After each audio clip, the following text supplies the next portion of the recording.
Hi all. ഇപ്പൊ നമ്മൾ Indian army ജിഡിന്റെ രണ്ടാമത്തെ ക്വസ്റ്റ്യൻ പേപ്പർ ആണ് ഡിസ്കസ് ചെയ്യാൻ പോകുന്നത്. അതിൽ തന്നെ GK സെക്ഷൻ ആണ് ഡിസ്കസ് ചെയ്യാൻ പോകുന്നത്. അപ്പൊ നമുക്ക് ക്വസ്റ്റ്യനിലേക്ക് പോവാം.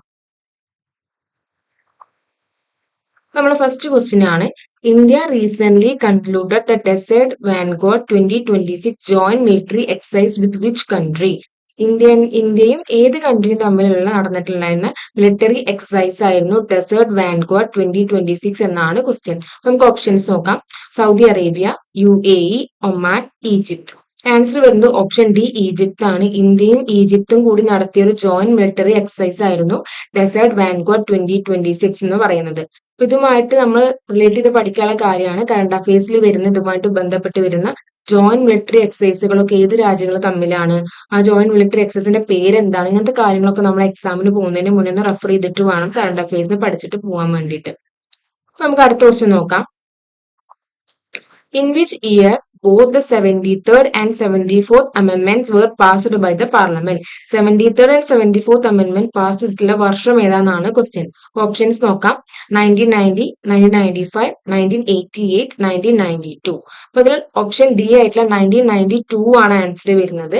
1992ലാണ് 73rd 74th അമെന്റ്മെന്റും പാസ് ചെയ്തിട്ടുണ്ടായിരുന്നത്. അപ്പോൾ ഇത് എന്തുമായിട്ട് റിലേറ്റഡ് ആണെന്നുള്ള കാര്യം കൂടി നമുക്ക് ഓർത്തു വെക്കണം. ഈ 73rd 74th എന്ന് പഞ്ചായത്തും മുനിസിപ്പാലിറ്റിയും വന്നിട്ടുണ്ടായിരുന്ന അമെന്റ്മെന്റ് ആക്ടുകളാണ് ഈ 73rd 74th എന്ന് പറയുന്നത്. അതിൽ 73rd പഞ്ചായത്ത് രാജിനെയും 74th മുനിസിപ്പാലിറ്റിനെയാണ് വന്നിട്ടുണ്ടായിരുന്നത്. അപ്പോൾ ഇതുവഴിയാണ് പഞ്ചായത്തിനും മുനിസിപ്പാലിറ്റീസിനും ഒക്കെ കോൺസ്റ്റിറ്റ്യൂഷണൽ സ്റ്റാറ്റസ് കിട്ടിയിട്ടുണ്ടായിരുന്നത്. അപ്പൊ അടുത്ത ക്വസ്റ്റ്യൻ നോക്കാം. തേർഡ് ക്വസ്റ്റ്യൻ ആണ്, the Purna Swaraj resolution was adopted by the Indian National Congress at its session in. ഏത് സെഷനിലാണ് പൂർണ്ണ സ്വരാജ് റെസൊല്യൂഷൻ പാസ് ചെയ്തിട്ടുണ്ടായിരുന്നത് എന്നാണ് ക്വസ്റ്റ്യൻ. ഓപ്ഷൻസ് നോക്കാം. ലാഹോർ, ഡൽഹി, ബോംബെ, കൽക്കട്ട. ഇതിൽ ഓപ്ഷൻ എ ആയിട്ടുള്ള ലാഹോർ ആണ് ആൻസർ. 1929 ലാഹോർ സെഷനിൽ വെച്ചിട്ടാണ് പൂർണ്ണ സ്വരാജ് റെസൊല്യൂഷൻ പാസ് ചെയ്തിട്ടുണ്ടായിരുന്നത്. അപ്പൊ ജവഹർലാൽ നെഹ്റു ആയിരുന്നു 1929 സെഷനിലെ പ്രസിഡന്റ് ആയിട്ടുണ്ടായിരുന്നത്. ഈ സെഷനിലാണ് പൂർണ്ണ സ്വരാജ് റെസൊല്യൂഷൻ അഡോപ്റ്റ് ചെയ്തിട്ടുണ്ടായിരുന്നത്. ഇനി എന്താണ് ഈ പൂർണ്ണ സ്വരാജ് റെസൊല്യൂഷൻ? നമുക്ക് കംപ്ലീറ്റ് ഇൻഡിപെൻഡൻസ് വേണം എന്ന് നമ്മൾ ഗോളാക്കിയിട്ടുണ്ടായിരുന്ന ഒരു റെസൊല്യൂഷൻ ആണ് ഈ പൂർണ്ണ സ്വരാജ് റെസൊല്യൂഷൻ എന്ന് പറയപ്പെടുന്നത്. നമ്മൾ ഡൊമിനിയൻ സ്റ്റാറ്റസ് ഒക്കെ റിജക്ട് ചെയ്തിട്ട് ഒരു കംപ്ലീറ്റ് ഇൻഡിപെൻഡൻസ് വേണം എന്നാണ് ഈ റെസൊല്യൂഷൻ വഴി പറഞ്ഞിട്ടുണ്ടായിരുന്നത്. അപ്പൊ അടുത്ത ക്വസ്റ്റ്യൻ നോക്കാം. ഫോർത്ത് ക്വസ്റ്റ്യൻ ആണ്, term white revolution is related with. White revolution എന്തുമായിട്ട് ബന്ധപ്പെട്ടതാണ്? Crops, fish, milk, egg. ഇതിലേതാണ് ആൻസർ വരിക?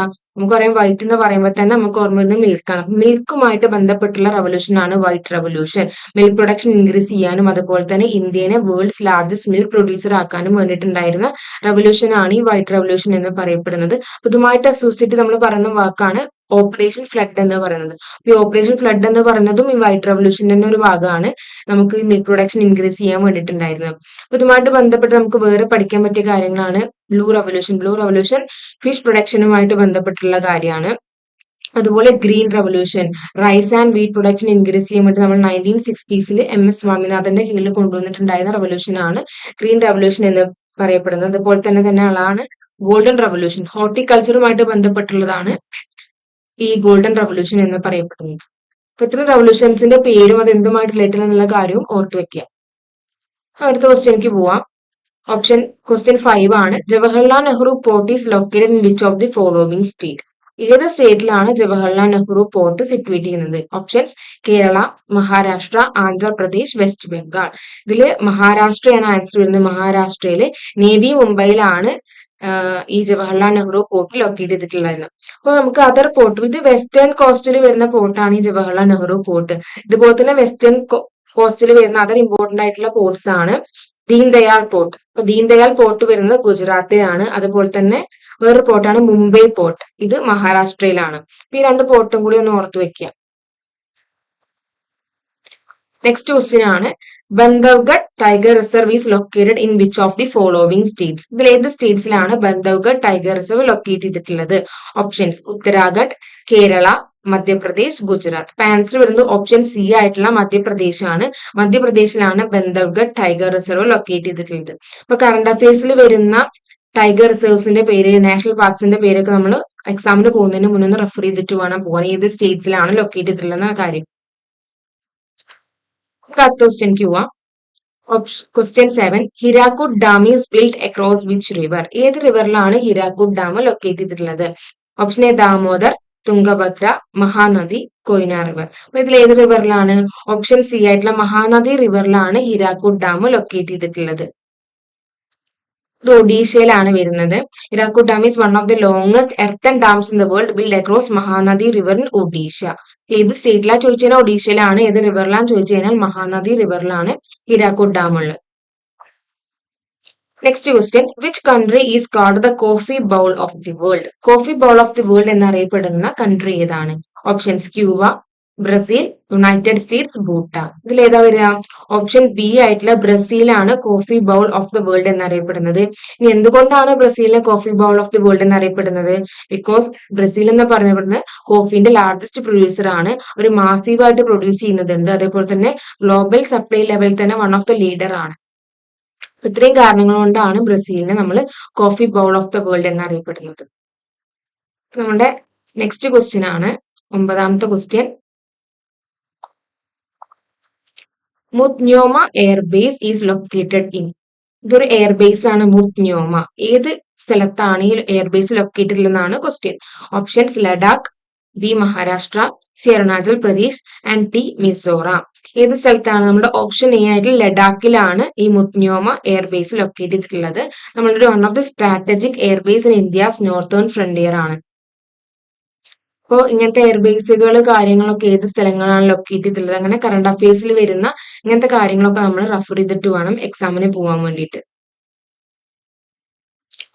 Next question number 10. Where did the Dandi march start? Dandi march start ചെയ്തിട്ടുള്ളത് ഏത് സ്ഥലത്ത് നിന്നാണ് ക്വസ്റ്റ്യൻ. ഓപ്ഷൻസ് നോക്കാം. ബീഹാർ, ഡൽഹി, മുംബൈ, സബർമതി ആശ്രം. നമുക്ക് എല്ലാവർക്കും അറിയാം സബർമതി, ഗുജറാത്തിലെ സബർമതി ആശ്രമത്തിൽ നിന്നാണ് ദണ്ഡി മാർച്ച് സ്റ്റാർട്ട് ചെയ്യുന്നത്. മാർച്ച് 12, 1913 ആണ് സബർമതി ആശ്രമത്തിൽ നിന്നും 72 വോളണ്ടിയേഴ്സ് എന്ത് ചെയ്യുന്നത്, ദണ്ഡി മാർച്ച് സ്റ്റാർട്ട് ചെയ്യുന്നത്. ഇവർ ലാസ്റ്റ് എവിടെ എത്തുന്നു? 6th ഏപ്രിലിന് ദണ്ഡിയിൽ എത്തുന്നു. സോൾട്ടിലോ ബ്രേക്ക് ചെയ്തിട്ട് സോൾട്ട് ഉണ്ടാക്കുന്നു. അപ്പൊ ഇതാണ് ദണ്ഡി മാർച്ച് എന്ന് പറയപ്പെടുന്നത്. അപ്പൊ മഹാത്മാഗാന്ധി ആയിരുന്നു ഇതിന്റെ ലീഡർ ആയിട്ടുണ്ടായിരുന്നത്. അപ്പൊ ഡേറ്റ് ഓർത്ത് വെക്കുക.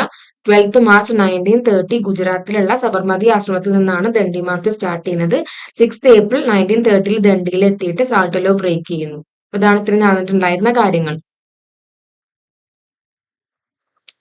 അപ്പൊ നെക്സ്റ്റ് ക്വസ്റ്റ്യൻ നോക്കാം. 4th schedule of the constitution of India deals with? Indian കോൺസ്റ്റിറ്റ്യൂഷന്റെ 4th ഷെഡ്യൂളിൽ പറയപ്പെടുന്ന കാര്യത്തിൽ എന്താണെന്നാണ് ചോദ്യം. Option A allocation of seats of the council of states, B political defection, C panchayat system and D election. ഇതിൽ ഏതുമായിട്ട് ബന്ധപ്പെട്ടിട്ടാണ് 4th ഷെഡ്യൂൾ വരുന്നത്? ഓപ്ഷൻ എ ആയിട്ടുള്ള allocation of seats for council of states അല്ലെങ്കിൽ രാജ്യസഭ. അപ്പൊ രാജ്യസഭയിലെ സീറ്റ് അലോക്കേഷനെ കുറിച്ചിട്ടാണ് 4th ഷെഡ്യൂൾ പറയുന്നത്. അപ്പൊ നമ്മൾ ഇതിൽ ഇമ്പോർട്ടന്റ് ആയിട്ട് നോക്കേണ്ടത് ഇന്ത്യൻ കോൺസ്റ്റിറ്റ്യൂഷനിലെ എല്ലാ ഷെഡ്യൂളിലും 12 ഷെഡ്യൂൾ ഉണ്ട്. ഈ 12 ഷെഡ്യൂളിലും എന്തിനെ കുറിച്ചാണ് പറയുന്നത് ഒരു ചെറിയ ഐഡിയ ഉണ്ടാക്കി വെക്കണം. കാരണം ഈ ഷെഡ്യൂളുമായിട്ട് ബന്ധപ്പെട്ട ക്വസ്റ്റ്യൻസ് ചോദിക്കാറുണ്ട്.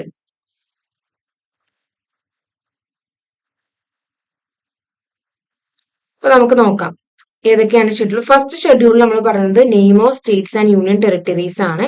സെക്കൻഡ് ഷെഡ്യൂൾ നമ്മൾ പറയുന്നത് president, governor, deputy speaker, judges, CAG ഇവരുടെയൊക്കെ എമോണിമെന്റ്സ്, അലവൻസസ്, പ്രിവിലേജസ് ഇതിനെ കുറിച്ചാണ് നമ്മൾ സെക്കൻഡ് ഷെഡ്യൂളിൽ പറയുന്നത്. ഈ തേർഡ് ഷെഡ്യൂളിലാണെങ്കിലോ നമ്മൾ ഓത്ത് ഫോർ ഓഫീസിനെ കുറിച്ചിട്ടാണ് പറയുന്നത്. ഇനി 4th ഷെഡ്യൂൾ നമ്മളിപ്പോ പറഞ്ഞ പോലെ allocation of seats in Rajya Sabha. 5th ഷെഡ്യൂളാണെങ്കിൽ administration and control of scheduled areas and scheduled tribes. 6th ഷെഡ്യൂളാണെങ്കിൽ administration of tribal areas in the states of Assam, Meghalaya, Tripura, Mizoram. ഈ 6th ഷെഡ്യൂളുള്ള സ്റ്റേറ്റ്സിന്റെ പേര് ഇമ്പോർട്ടന്റ് ആണ്. ആസാം, മേഘാലയ, ത്രിപുര, മിസോറാം. ഇവിടെയുള്ള ട്രൈബൽ ഏരിയാസിന്റെ അഡ്മിനിസ്ട്രേഷനെ കുറിച്ചിട്ടാണ് 6th ഷെഡ്യൂളിൽ പറയുന്നത്. അതുപോലെ 7th ഷെഡ്യൂളിലാണെങ്കിൽ ഡിവിഷൻ ഓഫ് പവേഴ്സിനെ കുറിച്ചിട്ടാണ് പറയുന്നത്. നമ്മൾ union list, state list, concurrent list ഇങ്ങനെ സ്റ്റേറ്റ് വൈസ് ഒക്കെ ഡിവൈഡ് ചെയ്ത കാര്യങ്ങളാണ് 7th ഷെഡ്യൂളിൽ പറയുന്നത്. ഈ 8th ഷെഡ്യൂളിലാണെങ്കിലോ 8th ഷെഡ്യൂൾ നമ്മുടെ ഒഫീഷ്യൽ ലാംഗ്വേജസിനെ കുറിച്ചിട്ടാണ് പറയുന്നത്. മൊത്തം 22 ലാംഗ്വേജസ് ആണ് നമ്മുടെ 8th ഷെഡ്യൂളിൽ പറയുന്നത്. ഇനി 9th ഷെഡ്യൂളിലാണെങ്കിൽ അബോളിഷൻ ഓഫ് ജമീന്ദാരി സിസ്റ്റം ഇങ്ങനത്തെ കാര്യങ്ങളാണ് പറയുന്നത്. 10th ഷെഡ്യൂളിലാണെങ്കിലോ ആന്റി ഡിഫെക്ഷനെ കുറിച്ചിട്ടാണ് 10th ഷെഡ്യൂളിൽ പറയുന്നത്. ഇനി 11th 12th എന്ത് വരുന്നത്? പഞ്ചായത്തും മുനിസിപ്പാലിറ്റിയും 74th അമെന്റ്മെന്റും വഴി പഞ്ചായത്ത് മുനിസിപ്പാലിറ്റിയും വന്ന കാര്യങ്ങളാണ് ഷെഡ്യൂളിൽ പറയുന്നത്. അപ്പൊ മൊത്തം നമുക്ക് 12 ഷെഡ്യൂൾസ് ആണുള്ളത്. ഈ ഷെഡ്യൂൾസിലെ കാര്യങ്ങൾ എന്താണ് ജസ്റ്റ് ഒരു ഐഡിയ ഉണ്ടാക്കി വെക്കുക. നെക്സ്റ്റ് ക്വസ്റ്റ്യൻ നോക്കാം. നെക്സ്റ്റ് ക്വസ്റ്റ്യൻ ആണ്, Dudhsagar waterfall is a major tourist place of dash state. ഏത് സ്റ്റേറ്റിലാണ് ദൂദ്സാഗർ വാട്ടർഫാൾ ഉള്ളതെന്നാണ് ക്വസ്റ്റ്യൻ. നമുക്ക് ഓപ്ഷൻസ് നോക്കാം. ഗോവ, നാഗാലാൻഡ്, മേഘാലയ, ഛത്തീസ്ഗഡ്. അതിൽ ഏതിലാ വരുന്നത്? നമുക്കറിയാം ഗോവ സ്റ്റേറ്റിലാണ് Dudhsagar waterfall. One of the beautiful waterfall ആണ് ഈ ദൂദ്സാഗർ വാട്ടർഫാൾ എന്ന് പറയുന്നത്. അപ്പൊ ദൂദ്സാഗർ എന്ന പേരിന് തന്നെ അർത്ഥം എന്താണ്? സീ ഓഫ് മിൽക്ക് എന്നാണ് അറിയപ്പെടുന്നത്. ഇത് ഇന്ത്യയിലെ തന്നെ വൺ ഓഫ് ദി ടോളസ്റ്റ് വാട്ടർഫാളും ആണ്. ഈ വാട്ടർഫാൾ ഉള്ളത് മണ്ടോവി റിവറിലാണ്. ഇത് കൂടി ഓർത്തു വെക്കുക. മണ്ടോവി റിവറിലാണ് ഈ വാട്ടർഫാൾ ഉള്ളത്. അപ്പൊ ഗോവയിലാണ്, മണ്ടോവി റിവറിലാണ് വാട്ടർഫാൾ ഉള്ളത്. സീ ഓഫ് മിൽക്ക് എന്നാണ് അറിയപ്പെടുന്നത്. Next question, waiting for visa is A biography of. Waiting for visa ആരുടെ ഓട്ടോബയോഗ്രഫി ആണെന്നാണ് question. Option A Shyam Prasad Mukherjee, option B Bhimrao Ambedkar, option C Jawaharlal Nehru, option D Vallabhbhai Patel. നമുക്ക് എല്ലാവർക്കും അറിയാം BR അംബേദ്കറിന്റെ ഓട്ടോബയോഗ്രഫി ആണ് വെയിറ്റിംഗ് ഫോർ വിസ എന്നറിയപ്പെടുന്നത്. ഇതുപോലെ പ്രൊമിനന്റ് ആയിട്ടുള്ള ലീഡേഴ്സിന്റെ ഓട്ടോബയോഗ്രഫീസ് പഠിച്ചു വെക്കണം. എക്സാമിന് ചോദിക്കാറുണ്ട്. അപ്പൊ അതും കൂടി നോട്ട് ചെയ്തിട്ട് വേണം എക്സാമിന് പോകാൻ വേണ്ടിയിട്ട്. നമ്മുടെ 14th ക്വസ്റ്റ്യൻ ആണ്, സ്റ്റഡി ഓഫ് എർത്ത്ക്വേക്സ് ഈസ് കോൾഡ്. എർത്ത്ക്വേക്സിന്റെ സ്റ്റഡിക്ക് പറയുന്ന പേരെന്താണ്? Option A ecology, option B hydrology, option C cosmology and option D seismology. ഏതാണ്? കറക്റ്റ് സീസ്മോളജി ആണ് എർത്ത്ക്വേക്കിന്റെ സ്റ്റഡിയുമായിട്ട് ബന്ധപ്പെട്ടിട്ടുള്ള നമ്മൾ സ്റ്റഡീനെ പറയുന്ന പേര്. നമുക്കറിയാം സീസ്മിക് വേവ്സ് ഒക്കെ എർത്ത്ക്വേക്കുമായി റിലേറ്റഡ് നമ്മൾ പറയുന്ന വേവ്സിന്റെ പേരാണ്. അപ്പൊ അതുപോലെ തന്നെയാണ് സീസ്മോളജി എന്നുള്ള വാക്കും. നമ്മുടെ ഫൈനൽ ക്വസ്റ്റ്യൻ ആണ്, fundamental duties were incorporated in constitution on the recommendation of. നമുക്കറിയാം നമ്മുടെ ഒറിജിനൽ കോൺസ്റ്റിറ്റ്യൂഷനിൽ ഫണ്ടമെന്റൽ ഡ്യൂട്ടീസ് ഉണ്ടായിരുന്നില്ല, നമ്മൾ പിന്നെ ആഡ് ചെയ്യാൻ ചെയ്തിട്ടുണ്ടായിരുന്നത്. അപ്പൊ ഏത് കമ്മിറ്റി റെക്കമെൻഡേഷൻ പ്രകാരമാണ് ഫണ്ടമെന്റൽ ഡ്യൂട്ടീസ് വന്നിട്ടുണ്ടായിരുന്നത്? Option Swaran Singh committee, Shah commission, administrative reforms commission, Santhanam committee. അപ്പോൾ ഓപ്ഷൻ എ ആയിട്ടുള്ള സ്വരൻ സിംഗ് കമ്മിറ്റി റെക്കമെൻഡേഷൻ പ്രകാരമാണ് ഫണ്ടമെന്റൽ ഡ്യൂട്ടീസ് ഇന്ത്യൻ കോൺസ്റ്റിറ്റ്യൂഷനിൽ ആഡ് ചെയ്യുന്നത്. ഇത്രയും ക്വസ്റ്റ്യൻസ് ഓക്കെ ആണെന്ന് കരുതുന്നു. Thank you. Indian army general ഡ്യൂട്ടിന്റെ രണ്ടാമത്തെ ക്വസ്റ്റ്യൻ പേപ്പർ ആണ് നോക്കുന്നത്. നമുക്കറിയാം ഇതിൽ ക്വസ്റ്റ്യൻ പേപ്പർ നമ്പർ 16 തൊട്ട് 16 തൊട്ട് 35 വരെയാണ് ക്വസ്റ്റ്യൻസ് സയൻസിൽ വരുന്നത്. 20 ക്വസ്റ്റ്യൻസ് ഉണ്ട്. അപ്പൊ നമുക്ക് ഫസ്റ്റ് ക്വസ്റ്റ്യൻ നോക്കാം. 16ാമത്തെ question, who discovered the atom? Atom ആരാണ് ഡിസ്കവർ ചെയ്തത്? ഇതിൽ നിങ്ങൾക്ക് ന്യൂട്ടൺ ഉണ്ട് ഓപ്ഷനിൽ, ജോൺ ഡാൽട്ടൺ ഉണ്ട്, ജെ തോംസൺ ഉണ്ട്, കൂളും ഉണ്ട്. നമുക്ക് ഫസ്റ്റ് ഓപ്ഷൻ ന്യൂട്ടൺ ആണ്. ന്യൂട്ടൺ എന്ന് പറയുമ്പോൾ എന്തായിട്ട് റിലേറ്റഡ് ആണ്? Isaac Newton എന്തായിട്ടാണ്? ഗ്രാവിറ്റേഷൻ അതേപോലെ തന്നെ ഫോഴ്സ് ഒക്കെ ആയിട്ട് റിലേറ്റഡ് ആണ് എന്ത്? Isaac Newton. പിന്നെ വരുന്ന ജെ തോംസൺ. നമ്മൾ ജെ തോംസൺ പണ്ട് പഠിച്ചതാണ് പ്ലം പുഡിംഗ് മോഡൽ അല്ലെ? പ്ലം പുഡിംഗ് മോഡൽ ഓർത്തു വെക്കുക. പ്ലം പുഡിംഗ് മോഡലും കാര്യങ്ങളൊക്കെ പറഞ്ഞു തന്നത് ജെ തോംസൺ ആണ്. ഈ ജെ തോംസൺ തന്നെയാണ് ഇലക്ട്രോൺ ഡിസ്കവർ ചെയ്തത്. പക്ഷെ ഇലക്ട്രോണിന്റെ ചാർജ് ഓർത്തു വെക്കുക, ചാർജ് മെഷർ ചെയ്ത് പറഞ്ഞു തന്നത്, ഇലക്ട്രോണിന് ഇന്ന ചാർജ് ആണ് മെഷർ ചെയ്ത് പറഞ്ഞു തന്ന എക്സ്പെരിമെന്റ് എന്താ? ഓയിൽ ഡ്രോപ്പ് എക്സ്പെരിമെന്റ് ആണ്. മാറിപ്പോവരുത്. ഒന്നും കൂടെ പറയാണ്, ജെ തോംസൺ ഡിസ്കവർ ചെയ്തത് ഇലക്ട്രോൺ ആണ്. അദ്ദേഹം കണ്ടുപിടിച്ചിട്ടേ ഉള്ളൂ. അതിന്റെ ചാർജ് എത്രയാണെന്നോ ഒന്നും പറഞ്ഞു തന്നിട്ടില്ല. അത് പറഞ്ഞു തന്നത് റോബർട്ട് മില്ലിക്കൺ ചെയ്ത ഓയിൽ ഡ്രോപ്പ് എക്സ്പെരിമെന്റ് വഴിയാണ് ചാർജ് മെഷർ ചെയ്യുന്നത്. പക്ഷെ നമ്മുടെ ചോദ്യം ഇവിടെ എന്താണ്? ആറ്റം ഡിസ്കവർ ചെയ്തത് ആരാന്നാണ്. ഇപ്പം ജോൺ ഡാൽട്ടൺ അല്ലെങ്കിൽ ഡാൽട്ടൺ എന്ന് പറയുന്ന സയന്റിസ്റ്റ് ആണ്. ജോൺ ഡാൽട്ടൺ ആണ് എന്ത് ഡിസ്കവർ ചെയ്തത്? ആറ്റം ഡിസ്കവർ ചെയ്തത്. അതിന്റെ ബേസിൽ അദ്ദേഹം ഒരു അറ്റോമിക് തിയറി കണ്ടുപിടിച്ചിട്ടുണ്ട്. ജോൺ ഡാൽട്ടൺ അറ്റോമിക് തിയറി എന്നൊക്കെ പറയും. പിന്നെ നമ്മുടെ ഓപ്ഷനിൽ കൂളുംബ് ആണ്. Coulomb related to electrostatic force ആയിട്ട് റിലേറ്റഡ് ആണ്. കൂളും എന്താണ്? ചാർജിന്റെ യൂണിറ്റ് ഒക്കെയാണ് കൂളും വരുന്നത്. ഈ സയന്റിസ്റ്റ് എന്തായിട്ട് റിലേറ്റഡ് ആണ്? ഇലക്ട്രോസ്റ്റാറ്റിക് ഫോഴ്സസ് ആയിട്ട് റിലേറ്റഡ് ആണ്. നമ്മൾ എല്ലാവരും ഇലക്ട്രോസ്റ്റാറ്റിക് ഫോഴ്സ് ചിലപ്പം പരീക്ഷിച്ചിട്ടുണ്ടാവും. പണ്ട് ഈ സ്കെയിലൊക്കെ എണ്ണയിൽ നമ്മുടെ ഹെയറിൽ വെച്ചിട്ട് നല്ലോണം റബ്ബ് ചെയ്തിട്ട് ചെറിയ പീസ് ഓഫ് പേപ്പേഴ്സ് അടിയിൽ വെക്കും. എന്നിട്ട് ഈ സ്കെയിൽ അതിന്റെ അടുത്ത് വെച്ച് കഴിഞ്ഞാൽ പേപ്പർ ഒട്ടുന്നത് കാണാം, സ്കെയിലിലോട്ട് ഒട്ടുന്നത് കാണാം. അതാണ് ഇലക്ട്രോസ്റ്റാറ്റിക് ഫോഴ്സ്. നമ്മൾ ഇലക്ട്രോസ്റ്റാറ്റിക് ഫോഴ്സ് എന്ന് പറഞ്ഞതിന്റെ എക്സാമ്പിൾ ആണ്, ജസ്റ്റ് ഞാനൊരു എക്സാമ്പിൾ പറഞ്ഞതേ ഉള്ളൂ. അതെല്ലാം കണ്ടുപിടിച്ചത് കൂളുംബാണ്. അപ്പം ഹൂ ഡിസ്കവേർഡ് ആറ്റം ചോദിച്ചു കഴിഞ്ഞാൽ ആറ്റം ഡിസ്കവർ ചെയ്തത് ജോൺ ഡാൾട്ടൺ ആണ്. ന്യൂട്ടൺ ഗ്രാവിറ്റേഷൻ ഫോഴ്സ് അങ്ങനത്തെ കാര്യങ്ങളാണ്. ജെ തോംസൺ പ്ലം പുഡിംഗ് മോഡലാണ്. ഇലക്ട്രോണിനെ ഡിസ്കവർ ചെയ്തിട്ടേ ഉള്ളൂ, അതിന്റെ ചാർജ് മെഷർ ചെയ്തിട്ടില്ല. ചാർജ് മെഷർ ചെയ്യാൻ ഹെൽപ്പ് ചെയ്ത സയന്റിസ്റ്റ് റോബർട്ട് മെല്ലിക്കൺ ആണ്. ഏത് എക്സ്പെരിമെന്റ് ചോദിച്ചാൽ ഓയിൽ ഡ്രോപ്പ് എക്സ്പെരിമെന്റ്. പിന്നുള്ളത് കൂളുംബാണ്. കൂളുംബ് എന്താണ്? ഇലക്ട്രോസ്റ്റാറ്റിക് ഫോഴ്സ് ആയിട്ട് റിലേറ്റഡ് ആണ്. ഓക്കെ അല്ലേ? അപ്പൊ 17ാമത്തെ question, which of the following states of matter is also known as Bose Einstein condensate? Bose Einstein condensate എന്ന് പറയുന്നത് ഇതില് ഏത് സ്റ്റേറ്റ് ഓഫ് മാറ്റർ ആണ്? അപ്പൊ നമുക്ക് സ്റ്റേറ്റ് ഓഫ് മാറ്റർ 3 നമുക്ക് കൃത്യമായിട്ട് അറിയാം. ഏതാണ്? സോളിഡ്, പറഞ്ഞേ, ലിക്വിഡ്, ഗ്യാസ്. ഇത് 3 നമുക്ക് കാണാതെ അറിയാം. പിന്നെ 4ാമത്തെ ഒന്നും കൂടി ഉണ്ട്. എന്താണ്? പ്ലാസ്മ. 4ാമത്തെ സ്റ്റേറ്റ് ഓഫ് മാറ്റർ ആണ് പ്ലാസ്മ. അങ്ങനെയാണെങ്കിൽ ഇതില് ബോസ്-ഐൻസ്റ്റീൻ കണ്ടൻസേറ്റ് എത്രാമത്തെ സ്റ്റേറ്റ് ഓഫ് മാറ്റർ എന്നാണ്? എത്രാമത്തെയാ? അത് 5th സ്റ്റേറ്റ് ഓഫ് മാറ്റർ ആണ് ബോസ്-ഐൻസ്റ്റീൻ കണ്ടൻസേറ്റ്. മറക്കരുത്, എത്രാമത്തെയാണ്? 5th സ്റ്റേറ്റ് ഓഫ് മാറ്റർ ആണ് ബോസ്-ഐൻസ്റ്റീൻ കണ്ടൻസേറ്റ്. അടുത്തത് 18ാമത്തെ ചോദ്യമാണ്, what is the symbol of tungsten? ടങ്സ്റ്റന്റെ സിമ്പിൾ എന്താന്നുള്ളത്. നമ്മളെ പീരിയോഡിക് ടേബിളിൽ വരുന്ന ഒരു മെറ്റൽ ആണ് ടങ്സ്റ്റൺ. ഈ ടങ്സ്റ്റന്റെ സിമ്പിൾ എന്താന്നാ ചോദിക്കുന്നത്. അപ്പൊ ഈ TU എന്നൊക്കെ കാണുമ്പോൾ നമുക്ക് എഴുതാൻ ഒരു ആഗ്രഹം ഉണ്ടാവും. TU ആയിരിക്കും, അല്ലെങ്കിൽ TA ആയിരിക്കും, TG ആയിരിക്കും എന്നല്ലേ. T ആയിട്ട് ഒന്നും റിലേറ്റഡ് അല്ല. ടങ്സ്റ്റൺ എന്താണ്? W ആണ് ടങ്സ്റ്റൺ. ഈ ടങ്സ്റ്റന്റെ അറ്റോമിക് നമ്പർ ഒന്ന് ഓർത്ത് വെക്കുക. 74 ടങ്സ്റ്റന്റെ അറ്റോമിക് നമ്പർ. നമ്മളെ പേര് കാണുമ്പോൾ T കാണുമ്പോൾ TU അല്ലെങ്കിൽ TJ, നമ്മളൊരു അല്ല TG, നമുക്കൊരു ആഗ്രഹം ഉണ്ടാവും T റിലേറ്റഡ്. അങ്ങനെ എഴുതരുത്. ടങ്സ്റ്റന്റെ അറ്റോമിക് നമ്പർ 74. അതിന്റെ സിമ്പിൾ എന്താണ്? W ആണ്. എവിടെ ടങ്സ്റ്റൺ ഉപയോഗിക്കുക? ടങ്സ്റ്റൺ എവിടെയാ ഉപയോഗിക്കുന്നത്? നമ്മള് ബൾബില്ലേ, ഇൻകാൻസൻ ബൾബൊക്കെ ഇല്ലേ, മഞ്ഞ ബൾബ്, എന്നിട്ട് ഇവിടെ ഒരു ഫിലമെന്റ് ഉണ്ടാവും. ഈ ഫിലമെന്റ് ടങ്സ്റ്റൺ ഫിലമെന്റ് ആണ് കേട്ടോ. ടങ്സ്റ്റണിനെ കൊണ്ട് ഉണ്ടാക്കിയിരിക്കുന്നതാണ്. ഓക്കെ, അടുത്ത ചോദ്യം 19ാമത്തെ ചോദ്യം, ബ്രോൺസ് എന്ന് പറയുന്നത് എന്തിന്റെ അലോയ് ആണ്? അതായത് ബ്രോൺസ്, വെങ്കലം എന്നൊക്കെ പറഞ്ഞില്ലേ, അത് എന്തിനെ കൊണ്ട് ഉണ്ടാക്കിയതാണ് ബ്രോൺസ് എന്നുള്ളത്? എന്തിനെ കൊണ്ടാണ്? കോപ്പറിന്റെയും ടിന്നിന്റെയും കൂടെ മിക്സിനെയാണ് നമ്മൾ ബ്രോൺസ് എന്ന് വിളിക്കുന്നത്.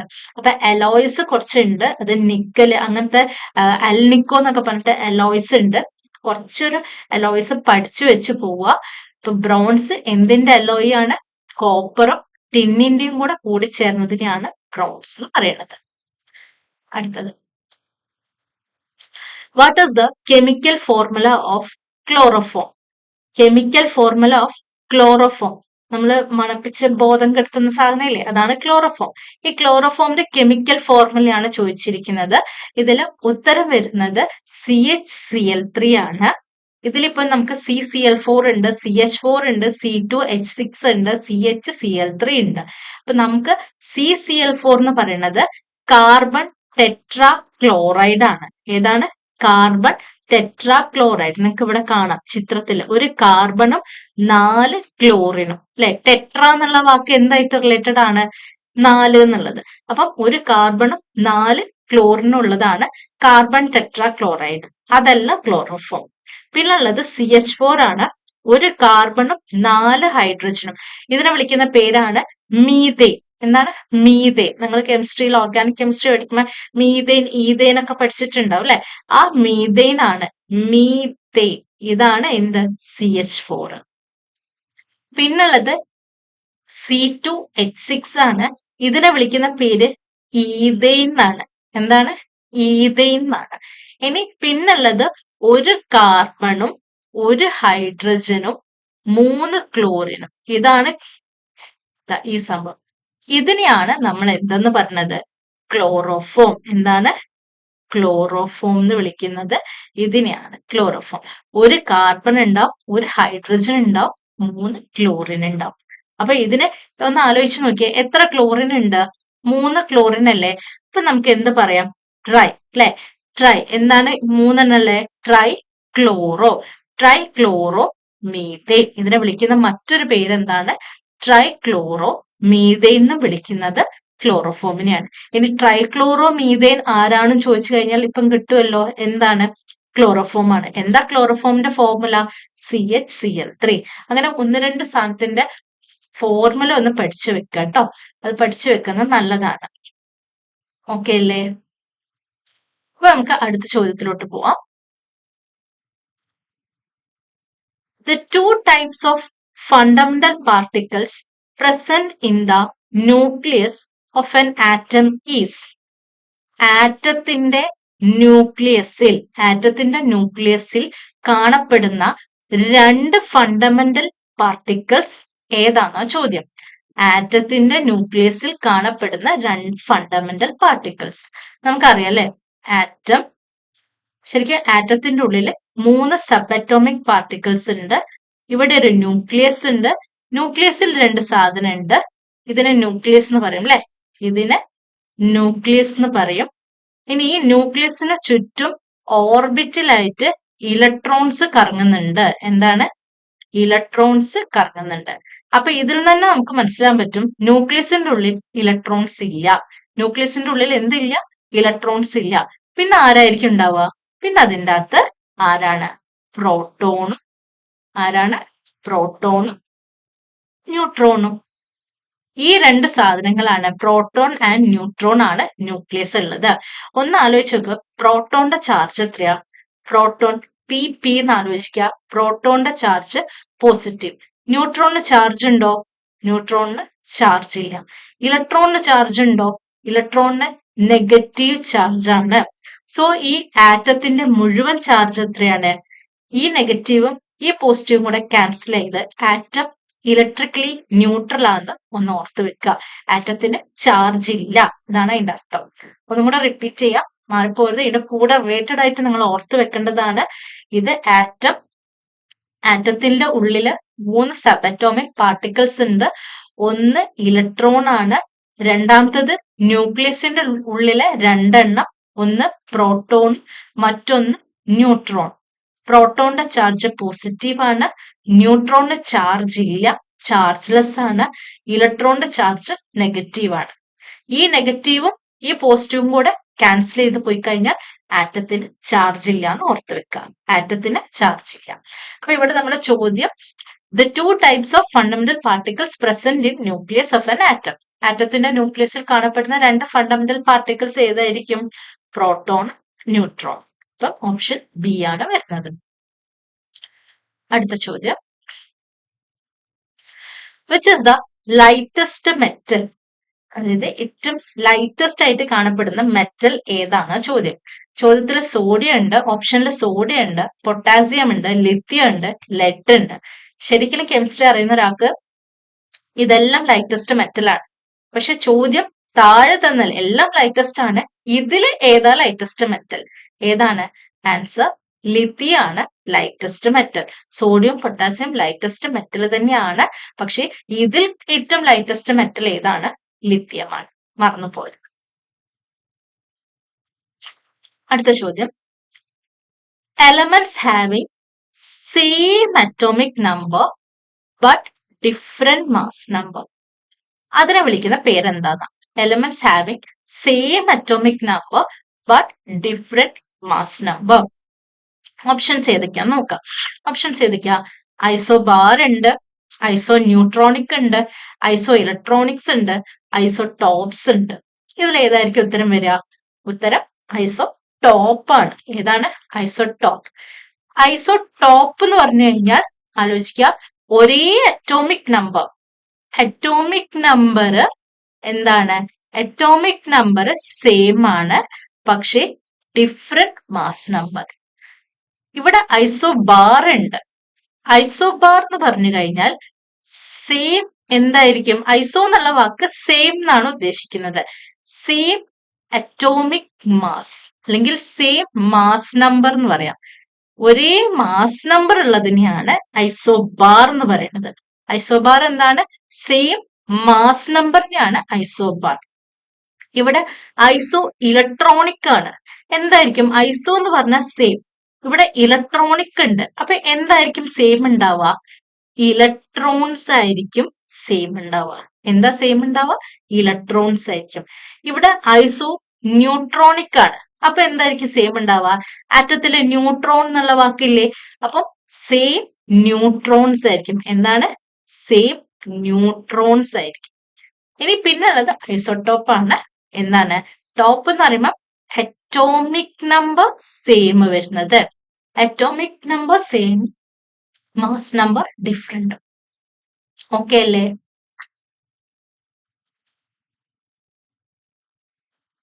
അടുത്തത്, which of the following is a physical change? താഴെ തന്നതില് ഏതാണ് ഫിസിക്കൽ ചേഞ്ചിന് എക്സാമ്പിൾ എന്നുള്ളത്?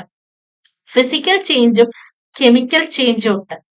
ഫിസിക്കൽ ചേഞ്ചിന്റെ പ്രത്യേകത എന്താ? ഫിസിക്കൽ ചേഞ്ച് ഓർമ്മയുണ്ടോ? ഫിസിക്കൽ ചേഞ്ചില് ഒരു റിയാക്ഷൻ നടന്നു കഴിഞ്ഞാൽ പുതിയ സബ്സ്റ്റൻസ് ഒന്നും ഫോം ചെയ്യുന്നില്ല.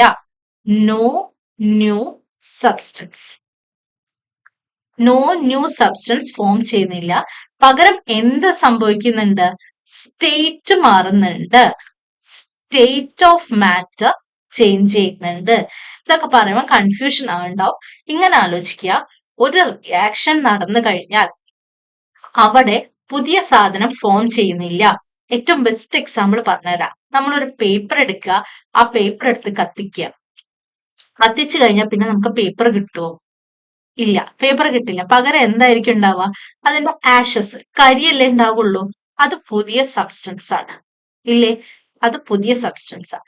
നേരെ മറിച്ച് കുറച്ച് വെള്ളം എടുത്തു, വാട്ടർ എടുത്ത് ഫ്രിഡ്ജിൽ വെച്ചു. എന്താ ഉണ്ടാവുന്നത്? ഐസ് ഉണ്ട്. ഈ ഐസിനെ വീണ്ടും പുറത്തെടുത്ത് ഫ്രിഡ്ജിൽ വെച്ചു, വീണ്ടും പുറത്തെടുത്ത് വെച്ചു. അപ്പൊ എന്തുണ്ടാവും? വാട്ടർ ഉണ്ടാവും. എന്തെങ്കിലും പുതിയ സാധനമായിട്ട് ഫോം ചെയ്യുന്നുണ്ടോ?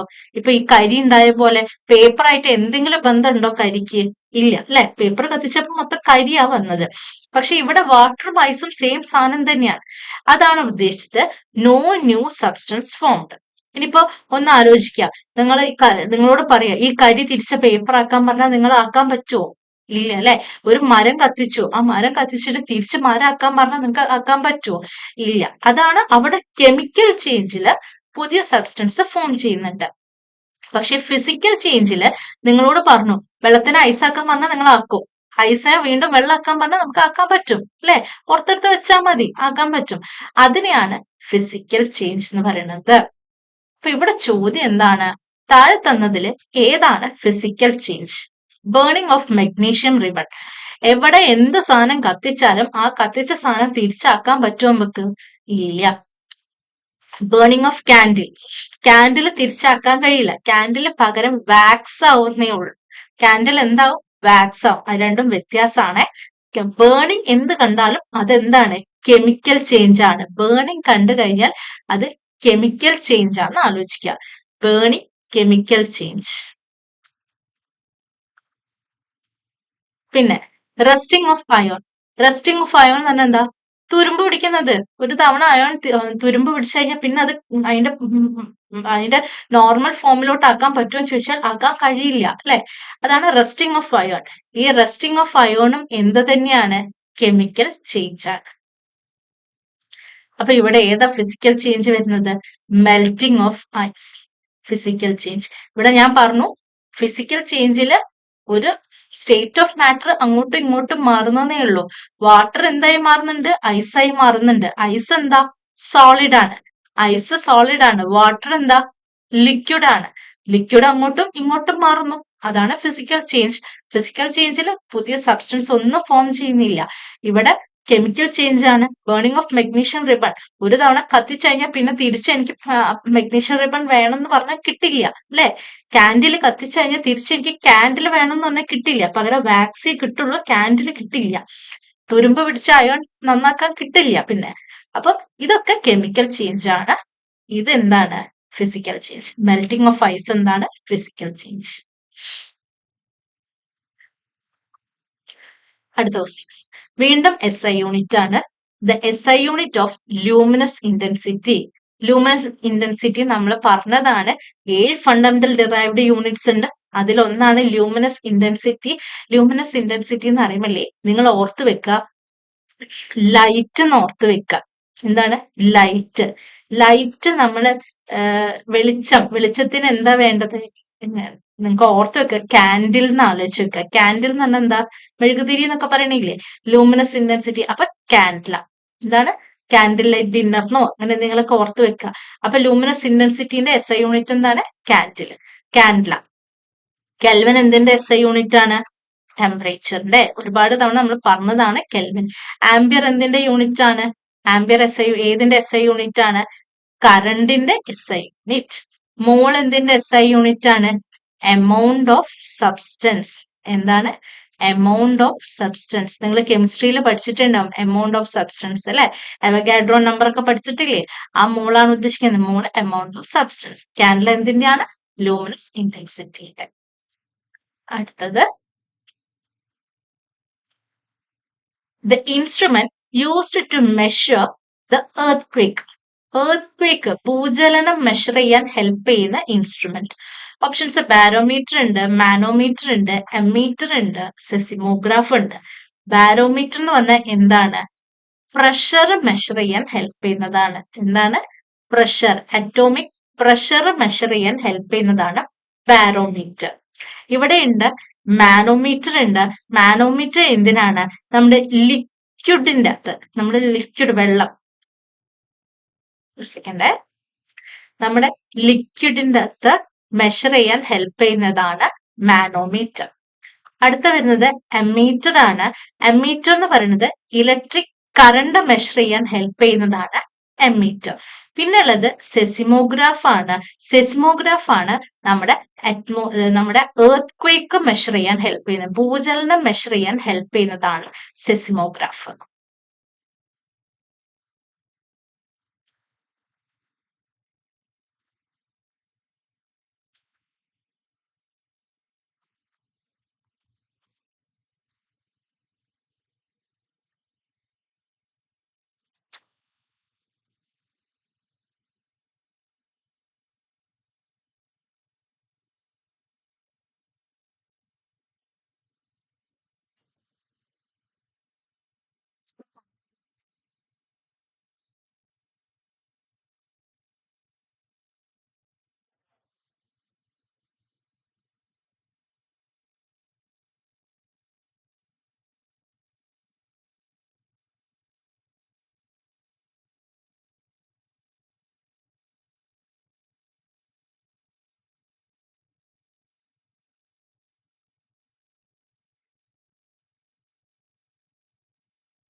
അപ്പൊ നമുക്ക് അടുത്ത ക്വസ്റ്റ്യൻ നോക്കാം. 26ാമത്തെ ക്വസ്റ്റ്യൻ കഴിഞ്ഞു.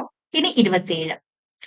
The total path length covered by an object is called. ചോദ്യം ഇതാണ്, total path length covered by an object. അതിനെ വിളിക്കുന്ന പേരെന്താണ്? എത്ര ദൂരം സഞ്ചരിച്ചു? ഒരാള് കവർ ചെയ്ത ദൂരത്തിനെയാണ്, ലെങ്തിനെയാണ് ഉദ്ദേശിക്കുന്നത്. എന്താണ്? ഡിസ്റ്റൻസ് ആണ് ഉത്തരം വരുന്നത്. നമുക്ക് ഓപ്ഷനിൽ ഡിസ്പ്ലേസ്മെന്റ് ഉണ്ട്, ഡിസ്റ്റൻസ് ഉണ്ട്, സ്പീഡ് ഉണ്ട്, വെലോസിറ്റി ഉണ്ട്. എന്തായാലും സ്പീഡ് അല്ല ടോട്ടൽ പാത്ത് എന്നറിയാം, വെലോസിറ്റിയും അല്ല. പിന്നെ നമുക്ക് കൺഫ്യൂഷൻ ആവുക ഡിസ്റ്റൻസും ഡിസ്പ്ലേസ്മെന്റും ആണ്. അപ്പൊ നോക്കുക, എ എന്നുള്ളൊരു പോയിന്റ്, അയാൾ കുറച്ചു ദൂരം സഞ്ചരിച്ചു, ബിയിലോട്ട് എത്തി. ഇവിടുന്ന് ഇങ്ങനെയും പോകാം, ഇവിടുന്ന് ഇതാ ഇങ്ങനെയും പോവാം, ഇങ്ങനെയൊക്കെ പോവാം. ഇതില് ഈ ദൂരം ഇങ്ങനെ വളഞ്ഞും തിരിഞ്ഞും പോകുന്നതിനെയാണ് നമ്മൾ ഡിസ്റ്റൻസ് എന്ന് പറയുന്നത്.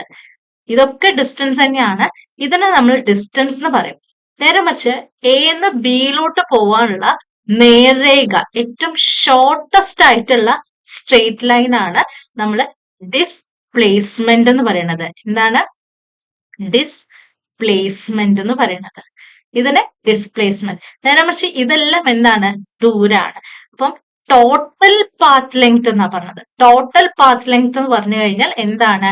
ഡിസ്റ്റൻസ് ആണ്. നേരെ മറിച്ച് ഷോർട്ടസ്റ്റ് എന്നാണ് പറഞ്ഞതെങ്കിൽ ഷോർട്ടസ്റ്റ് ഡിസ്റ്റൻസ് അല്ലെങ്കിൽ ഷോർട്ടസ്റ്റ് പാത്ത് കവേർഡ് എന്ന് പറഞ്ഞു കഴിഞ്ഞാൽ, ലെങ്ത് കവേർഡ് എന്ന് പറഞ്ഞു കഴിഞ്ഞാൽ ഏതാണ്? ഡിസ്പ്ലേസ്മെന്റ് ആണ് വരുന്നത്. ഓക്കെ അല്ലേ? അടുത്തത് ചോദ്യം, who invented electric bulb? Bulb discover ചെയ്ത് ആരാണ്? ഓപ്ഷൻസ് ആൽബർട്ട് ഐൻസ്റ്റീൻ ഉണ്ട്, ഐസക് ന്യൂട്ടൺ ഉണ്ട്, ജെ തോംസൺ ഉണ്ട്, തോമസ് ആൽവ എഡിസൺ ഉണ്ട്. ഇതെല്ലാം നിങ്ങൾക്ക് അറിയാം അല്ലെ. ആൽബർട്ട് ഐൻസ്റ്റീൻ, നമുക്ക് ഇപ്പൊ കുറെ ഐൻസ്റ്റീനെ പറയുമ്പോൾ നമുക്ക് പറയുന്ന ഇക്വേഷൻ E = mc² എന്നുള്ള ഇക്വേഷൻ ആണ്. അപ്പം ആൽബർട്ട് ഐൻസ്റ്റീൻ അല്ല. ഐസക് ന്യൂട്ടൺ, ആപ്പിള് തലയിൽ വീണിട്ട് എന്താ കണ്ടുപിടിച്ചത് അദ്ദേഹം? ഗ്രാവിറ്റേഷൻ ആണ് കണ്ടുപിടിച്ചത്. എന്താണ്? ഗ്രാവിറ്റേഷനും ഫോഴ്സും ഒക്കെയാണ് കണ്ടുപിടിച്ചത്. പിന്നെ ജെ തോംസൺ, നമ്മൾ ആദ്യമേ പറഞ്ഞു പ്ലം പുഡിംഗ് മോഡൽ ആണ് ഇലക്ട്രോൺ ഡിസ്കവർ ചെയ്തത് ജെ തോംസൺ ആണ്. പിന്നെ ആരെയുള്ളൂ? Thomas Alva Edison. ആരാണ്? തോമസ് ആൽവ എഡിസൺ ആണ് എന്ത് ബൾബ് കണ്ടുപിടിച്ചത്. ഓക്കെ അല്ലേ? Next one, the law of inertia was related to which law of motion? law of inertia ഏത് law of motion ആയിട്ടാണ് റിലേറ്റ് ചെയ്തത്? ലോസ് ഓഫ് മോഷൻ, എത്ര loss ഉണ്ട്? നമുക്കറിയാം ഫസ്റ്റ് ലോ ഉണ്ട്, സെക്കൻഡ് ലോ ഉണ്ട്, തേർഡ് ലോ ഉണ്ട് അല്ലെ. 3 ലോ ആണ് മോഷനിൽ വരുന്നത്. അതില് ഏത് ലോ ആയിട്ടാണ് ലോ ഓഫ് ഇനേർഷ്യ റിലേറ്റ് ചെയ്തത് എന്നാണ്. ഏത് ലോ ആണ്? ഫസ്റ്റ് ലോ ആണ്. ഇനേർഷ്യ എന്നുള്ള കാര്യം നിങ്ങൾക്ക് നമ്മളെല്ലാരും അനുഭവിച്ച കാര്യമാണ് ഇനേർഷ്യ എന്ന് പറയുന്നത് അല്ലെ. ബസ്സിൽ നമ്മൾ ഇരിക്കുകയാണ്, ബസ്സിൽ നമ്മളിങ്ങനെ ബസ് സ്റ്റാർട്ട് ചെയ്തിട്ടൊന്നുമില്ല, നമുക്ക് ഇങ്ങനെ ഇരിക്കാനാണ് ആഗ്രഹം അല്ലെ. നമ്മളിങ്ങനെ ഇരുന്നുകൊണ്ടിരിക്കാണ്. പെട്ടെന്ന് ബസ് എടുത്തു കഴിഞ്ഞാൽ നമ്മൾ എന്ത് ചെയ്യും? പുറകോട്ടൊന്ന് വീഴും അല്ലെ, പുറകോട്ടൊന്ന് ചായും. അതാണ് ഇനേർഷ്യ. ഇനിയിപ്പം ബസ് പോയിക്കൊണ്ടിരിക്കുകയാണ്, അപ്പൊ ബസ് ഇങ്ങനെ യാത്ര ചെയ്യുമ്പോൾ നമുക്ക് അതിന്റെ കൂടെ തന്നെ യാത്ര ചെയ്യാൻ അല്ലെ, നമ്മളിങ്ങനെ യാത്ര ചെയ്ത് പോകുന്നുണ്ടാവും. പെട്ടെന്ന് നമ്മൾ മുന്നോട്ട് പോയിരിക്കും, ബസ് പെട്ടെന്ന് നിർത്തി, ഒരു എക്സ്റ്റേണൽ ഫോഴ്സ് കൊടുത്ത് ബസ് അങ്ങോട്ട് നിർത്തി അല്ലെ. ബസ് നിർത്തിയാൽ നമ്മൾ എന്ത് ചെയ്യും?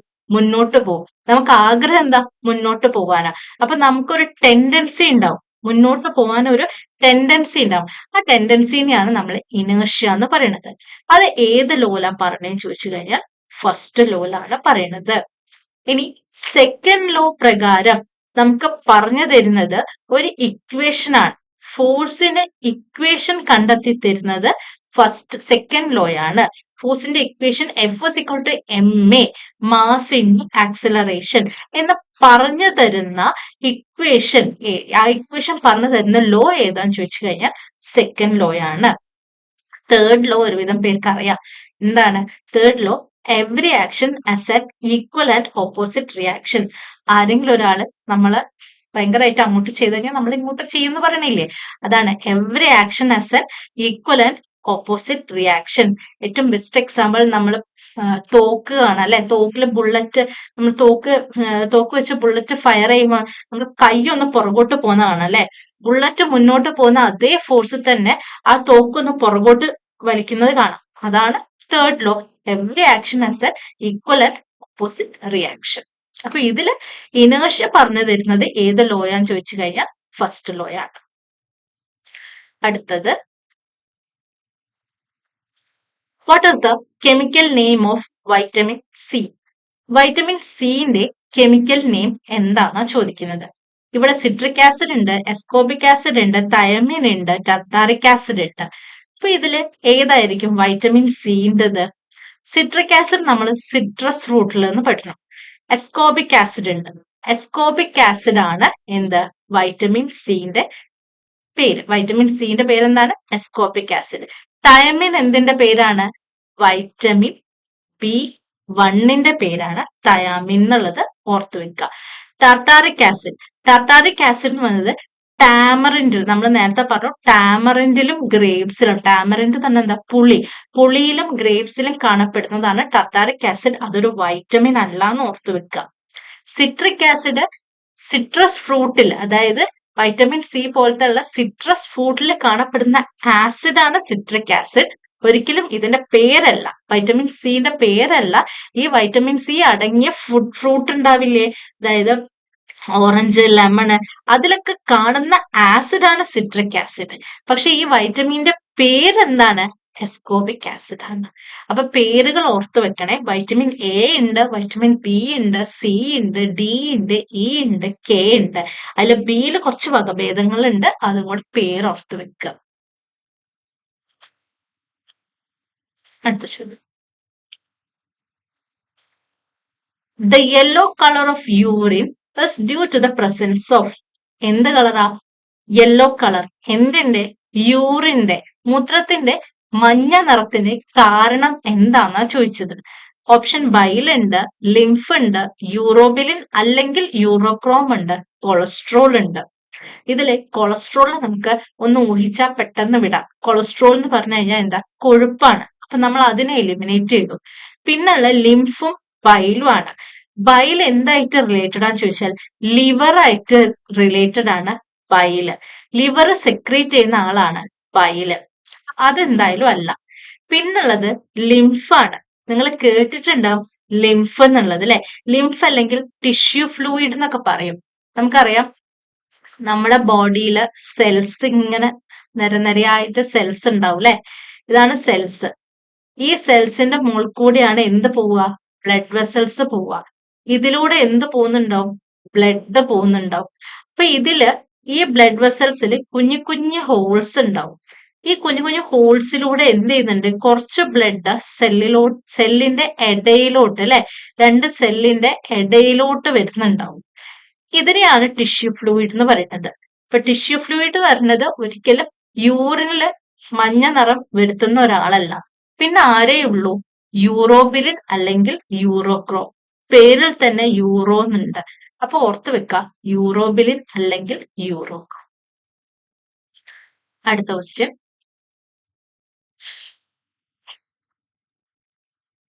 ഇത് 31ാമത്തെ ക്വസ്റ്റ്യൻ ആണ്.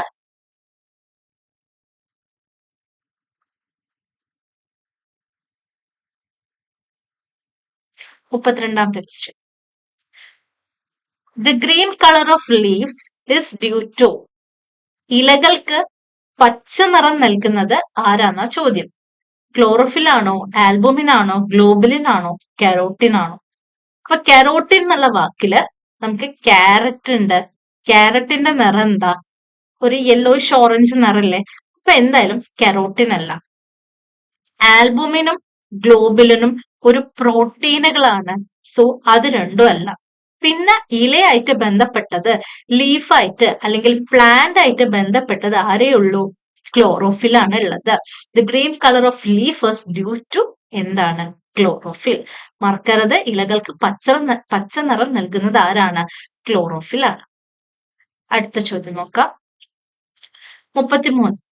Who discovered the vaccine for smallpox? സ്മോൾ പോക്സിനുള്ള, സ്മോൾ പോക്സ് അറിയില്ലേ? വസൂരി എന്ന് പറയും. ചിക്കൻ പോക്സ് അല്ല. ചിക്കൻ പോക്സിനേക്കാൾ കുറച്ചും കൂടെ കൂടിയതാണ്. ഇന്ന് സ്മോൾ പോക്സ് നമ്മുടെ ഭൂമിയിൽ ഇല്ല, ഇറാഡിക്കേറ്റ് ചെയ്തു എന്നാണ് പറയണത്. സ്മോൾ പോക്സ് വാക്സിൻ ആരാണ് കണ്ടുപിടിച്ചത്? സ്മോൾ പോക്സിനുള്ള വാക്സിൻ, മരുന്ന് ആരാണ് കണ്ടുപിടിച്ചത്? ജോൺ സാൽക്ക് ഉണ്ട്, ലിയോൺ കാൽമറ്റർ ഉണ്ട്, എഡ്വേർഡ് ജെന്നർ ഉണ്ട്, അരിസ്റ്റോട്ടിൽ ഉണ്ട്. അപ്പൊ ഇതില് നമ്മൾ നോക്കുമ്പോൾ അരിസ്റ്റോട്ടിലിനെ നമുക്ക് പിടിച്ചൊഴിവാക്കാം. കാരണം അയാള് ഒരു ഫിലോസഫറാണ്, തത്വചിന്തകനാണ്. അരിസ്റ്റോട്ടിൽ അല്ല. പിന്നെ ഉള്ളത് ലിയോൺ കാൽമറ്റർ ആണ്. ഇദ്ദേഹം കണ്ടുപിടിച്ചതും ഒരു വാക്സിൻ ആണ്. അത് ഏത് വാക്സിനാന്ന് ചോദിച്ചാൽ BCG വാക്സിൻ ആണ് കണ്ടുപിടിച്ചത്. ഇതാണ് BCG വാക്സിൻ. ഇത് എന്തിനുള്ള വാക്സിനാന്ന് ചോദിച്ചു കഴിഞ്ഞാൽ TB, ക്ഷയത്തിനുള്ള വാക്സിൻ ആണ് BCG എന്ന് പറയുന്നത്. പിന്നുള്ളത് ജോൺ സാൽക്ക് ആണ്. ഇദ്ദേഹം കണ്ടുപിടിച്ചിട്ടുണ്ട് വാക്സിൻ. ഇദ്ദേഹം പോളിയോനുള്ള വാക്സിൻ ആണ് കണ്ടുപിടിച്ചത്. ഏതാണ്? പോളിയോ അസുഖത്തിനുള്ള വാക്സിൻ ആണ് കണ്ടുപിടിച്ചത്. പിന്നെ ആരെയുള്ളൂ? എഡ്വേർഡ് ജെന്നർ ആണ്. അപ്പൊ ഉത്തരം എന്താണ്? Edward Jenner. ഇനി ഇദ്ദേഹത്തിനെ വിളിക്കുന്ന മറ്റൊരു പേരുണ്ട്, ഫാദർ ഓഫ് ഇമ്മ്യൂണോളജി എന്നും പറയുന്ന ആളാണ് എഡ്വേർഡ് ജെന്നർ. ഇമ്മ്യൂണോളജി ആണ് ഇമ്മ്യൂണിറ്റി, അതിനെ വിളിക്കുന്ന ഒരാളാണ് എഡ്വേർഡ് ജെന്നർ. അടുത്ത question. Which of the following blood group is A universal acceptor? Blood group അല്ലെ. ബ്ലഡ് ഗ്രൂപ്പില് യൂണിവേഴ്സൽ ആക്സെപ്റ്റർ, നമ്മൾ രക്തദാനം മഹാദാനം എന്നൊക്കെ പറയൂ അല്ലെ. എല്ലാവർക്കും എല്ലാ ബ്ലഡും കയറി കൊടുക്കാൻ പറ്റുമോ? ഇല്ല, അതിന് പരിധി ഉണ്ട് അല്ലെ. ഇന്ന ബ്ലഡ് ആയിരിക്കും, ഇന്ന ബ്ലഡ് എടുക്കാൻ പറ്റുള്ളൂ. ചിലവർക്ക് എല്ലാ ബ്ലഡും സ്വീകരിക്കാം, ചിലർക്ക് കുറച്ച് ബ്ലഡ് സ്വീകരിക്കാൻ പറ്റുള്ളൂ. അങ്ങനെയുണ്ട്. അപ്പൊ ഇതില് എല്ലാ ബ്ലഡും സ്വീകരിക്കാൻ പറ്റുന്ന ആള് ഏതാണ്? AB ബ്ലഡ് ഗ്രൂപ്പാണ്. ഏതാണ്? A B blood group. എല്ലാ ബ്ലഡും O ആണെങ്കിലും A ആണെങ്കിലും B ആണെങ്കിലും അവനാന്റെ AB ആണെങ്കിലും അവർക്ക് സ്വീകരിക്കാം. നേരെ മറിച്ച് എല്ലാവർക്കും ബ്ലഡ് കൊടുക്കുന്ന ഒരാളുണ്ട്. ഈ പറഞ്ഞ AB-ക്കും B-ക്കും A-യും ഒക്കത്തിന് കൊടുക്കുന്ന ഒരാളാണ് O ബ്ലഡ് ഗ്രൂപ്പ്. അതിന് യൂണിവേഴ്സൽ ഡോണർ എന്നാണ് പറയാ. യൂണിവേഴ്സൽ ഡോണർ ആണ്. ആക്സെപ്റ്റർ ആരാണ്? AB ബ്ലഡ് ഗ്രൂപ്പ് ആണ്. മറക്കരുത്. ലാസ്റ്റ് ക്വസ്റ്റ്യൻ ആണ്. സയൻസിൽ ലാസ്റ്റ് ക്വസ്റ്റ്യൻ ആണ്. Which part of the I is transplanted in the I donation? I donation സമയത്ത് ട്രാൻസ്പ്ലാന്റ് ചെയ്യുന്നത് കണ്ണിന്റെ ഏത് ഭാഗമാണെന്നാ ചോദിക്കുന്നത്. കണ്ണിന്റെ എല്ലാ ഭാഗവും കയറി നമുക്ക് ട്രാൻസ്പ്ലാന്റ് ചെയ്യാൻ കഴിയില്ല. ഏത് ഭാഗമാണ്? കോർണിയ. നമുക്ക് ഇവിടെ ചിത്രത്തിൽ കാണാം അല്ലെ. ഈ കോർണിയ, ഈ ഫ്രണ്ടിലുള്ള ഈ പോർഷൻ മാത്രമേ നമുക്ക് എന്ത് ചെയ്യാൻ പറ്റുള്ളൂ. അതിന്റെ മുകളിലുള്ള ആ ഫ്രണ്ടിൽ ആ ബൾജിങ്, നമ്മൾ കണ്ണൊക്കെ വരയ്ക്കുമ്പോൾ ഇവിടെ ഒരു ബൾജിങ് ഉണ്ടാവും അല്ലെ. ഈ ബൾജിങ്, ഈ പോർഷൻ മാത്രമാണ് കോർണിയ. ഇത് മാത്രമേ നമുക്ക് ട്രാൻസ്പ്ലാന്റ് ചെയ്യാൻ പറ്റുള്ളൂ. ലെൻസോ കണ്ണ് മൊത്തമായിട്ടോ റെറ്റിനിയോ കൊറോയിഡോ അങ്ങനെ ഒരു ഭാഗവും നമുക്ക് ട്രാൻസ്പ്ലാന്റ് ചെയ്യാൻ കഴിയില്ല. ഏതേ ഉള്ളൂ? കോർണിയ. ഓക്കെ അല്ലേ? അപ്പൊ കൃത്യമായി പഠിക്കുക. ഇത് മാത്രല്ല, ഇതിനോട് റിലേറ്റഡ് ആയിട്ടുള്ള വൈറ്റമിൻസിന്റെ പല പേരുകൾ അതെല്ലാം പഠിച്ചിട്ട് എക്സാമിന് പോവുക.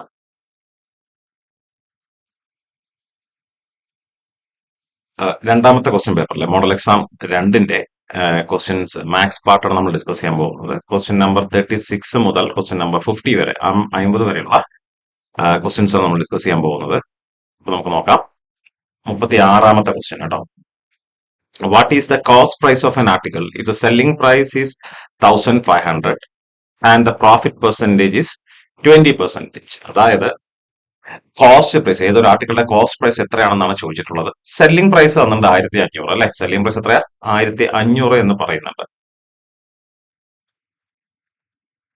1500 ആണ് വിറ്റ വില, സെല്ലിംഗ് പ്രൈസ് കേട്ടോ. അത് തന്നിട്ടുണ്ട് എത്രയാ? 1500. ഇതിന്റെ ഒറിജിനൽ വില, കോസ്റ്റ് പ്രൈസ്, അത് എത്രയാണെന്ന് ആണ് നമുക്ക് കണ്ടുപിടിക്കേണ്ടത്.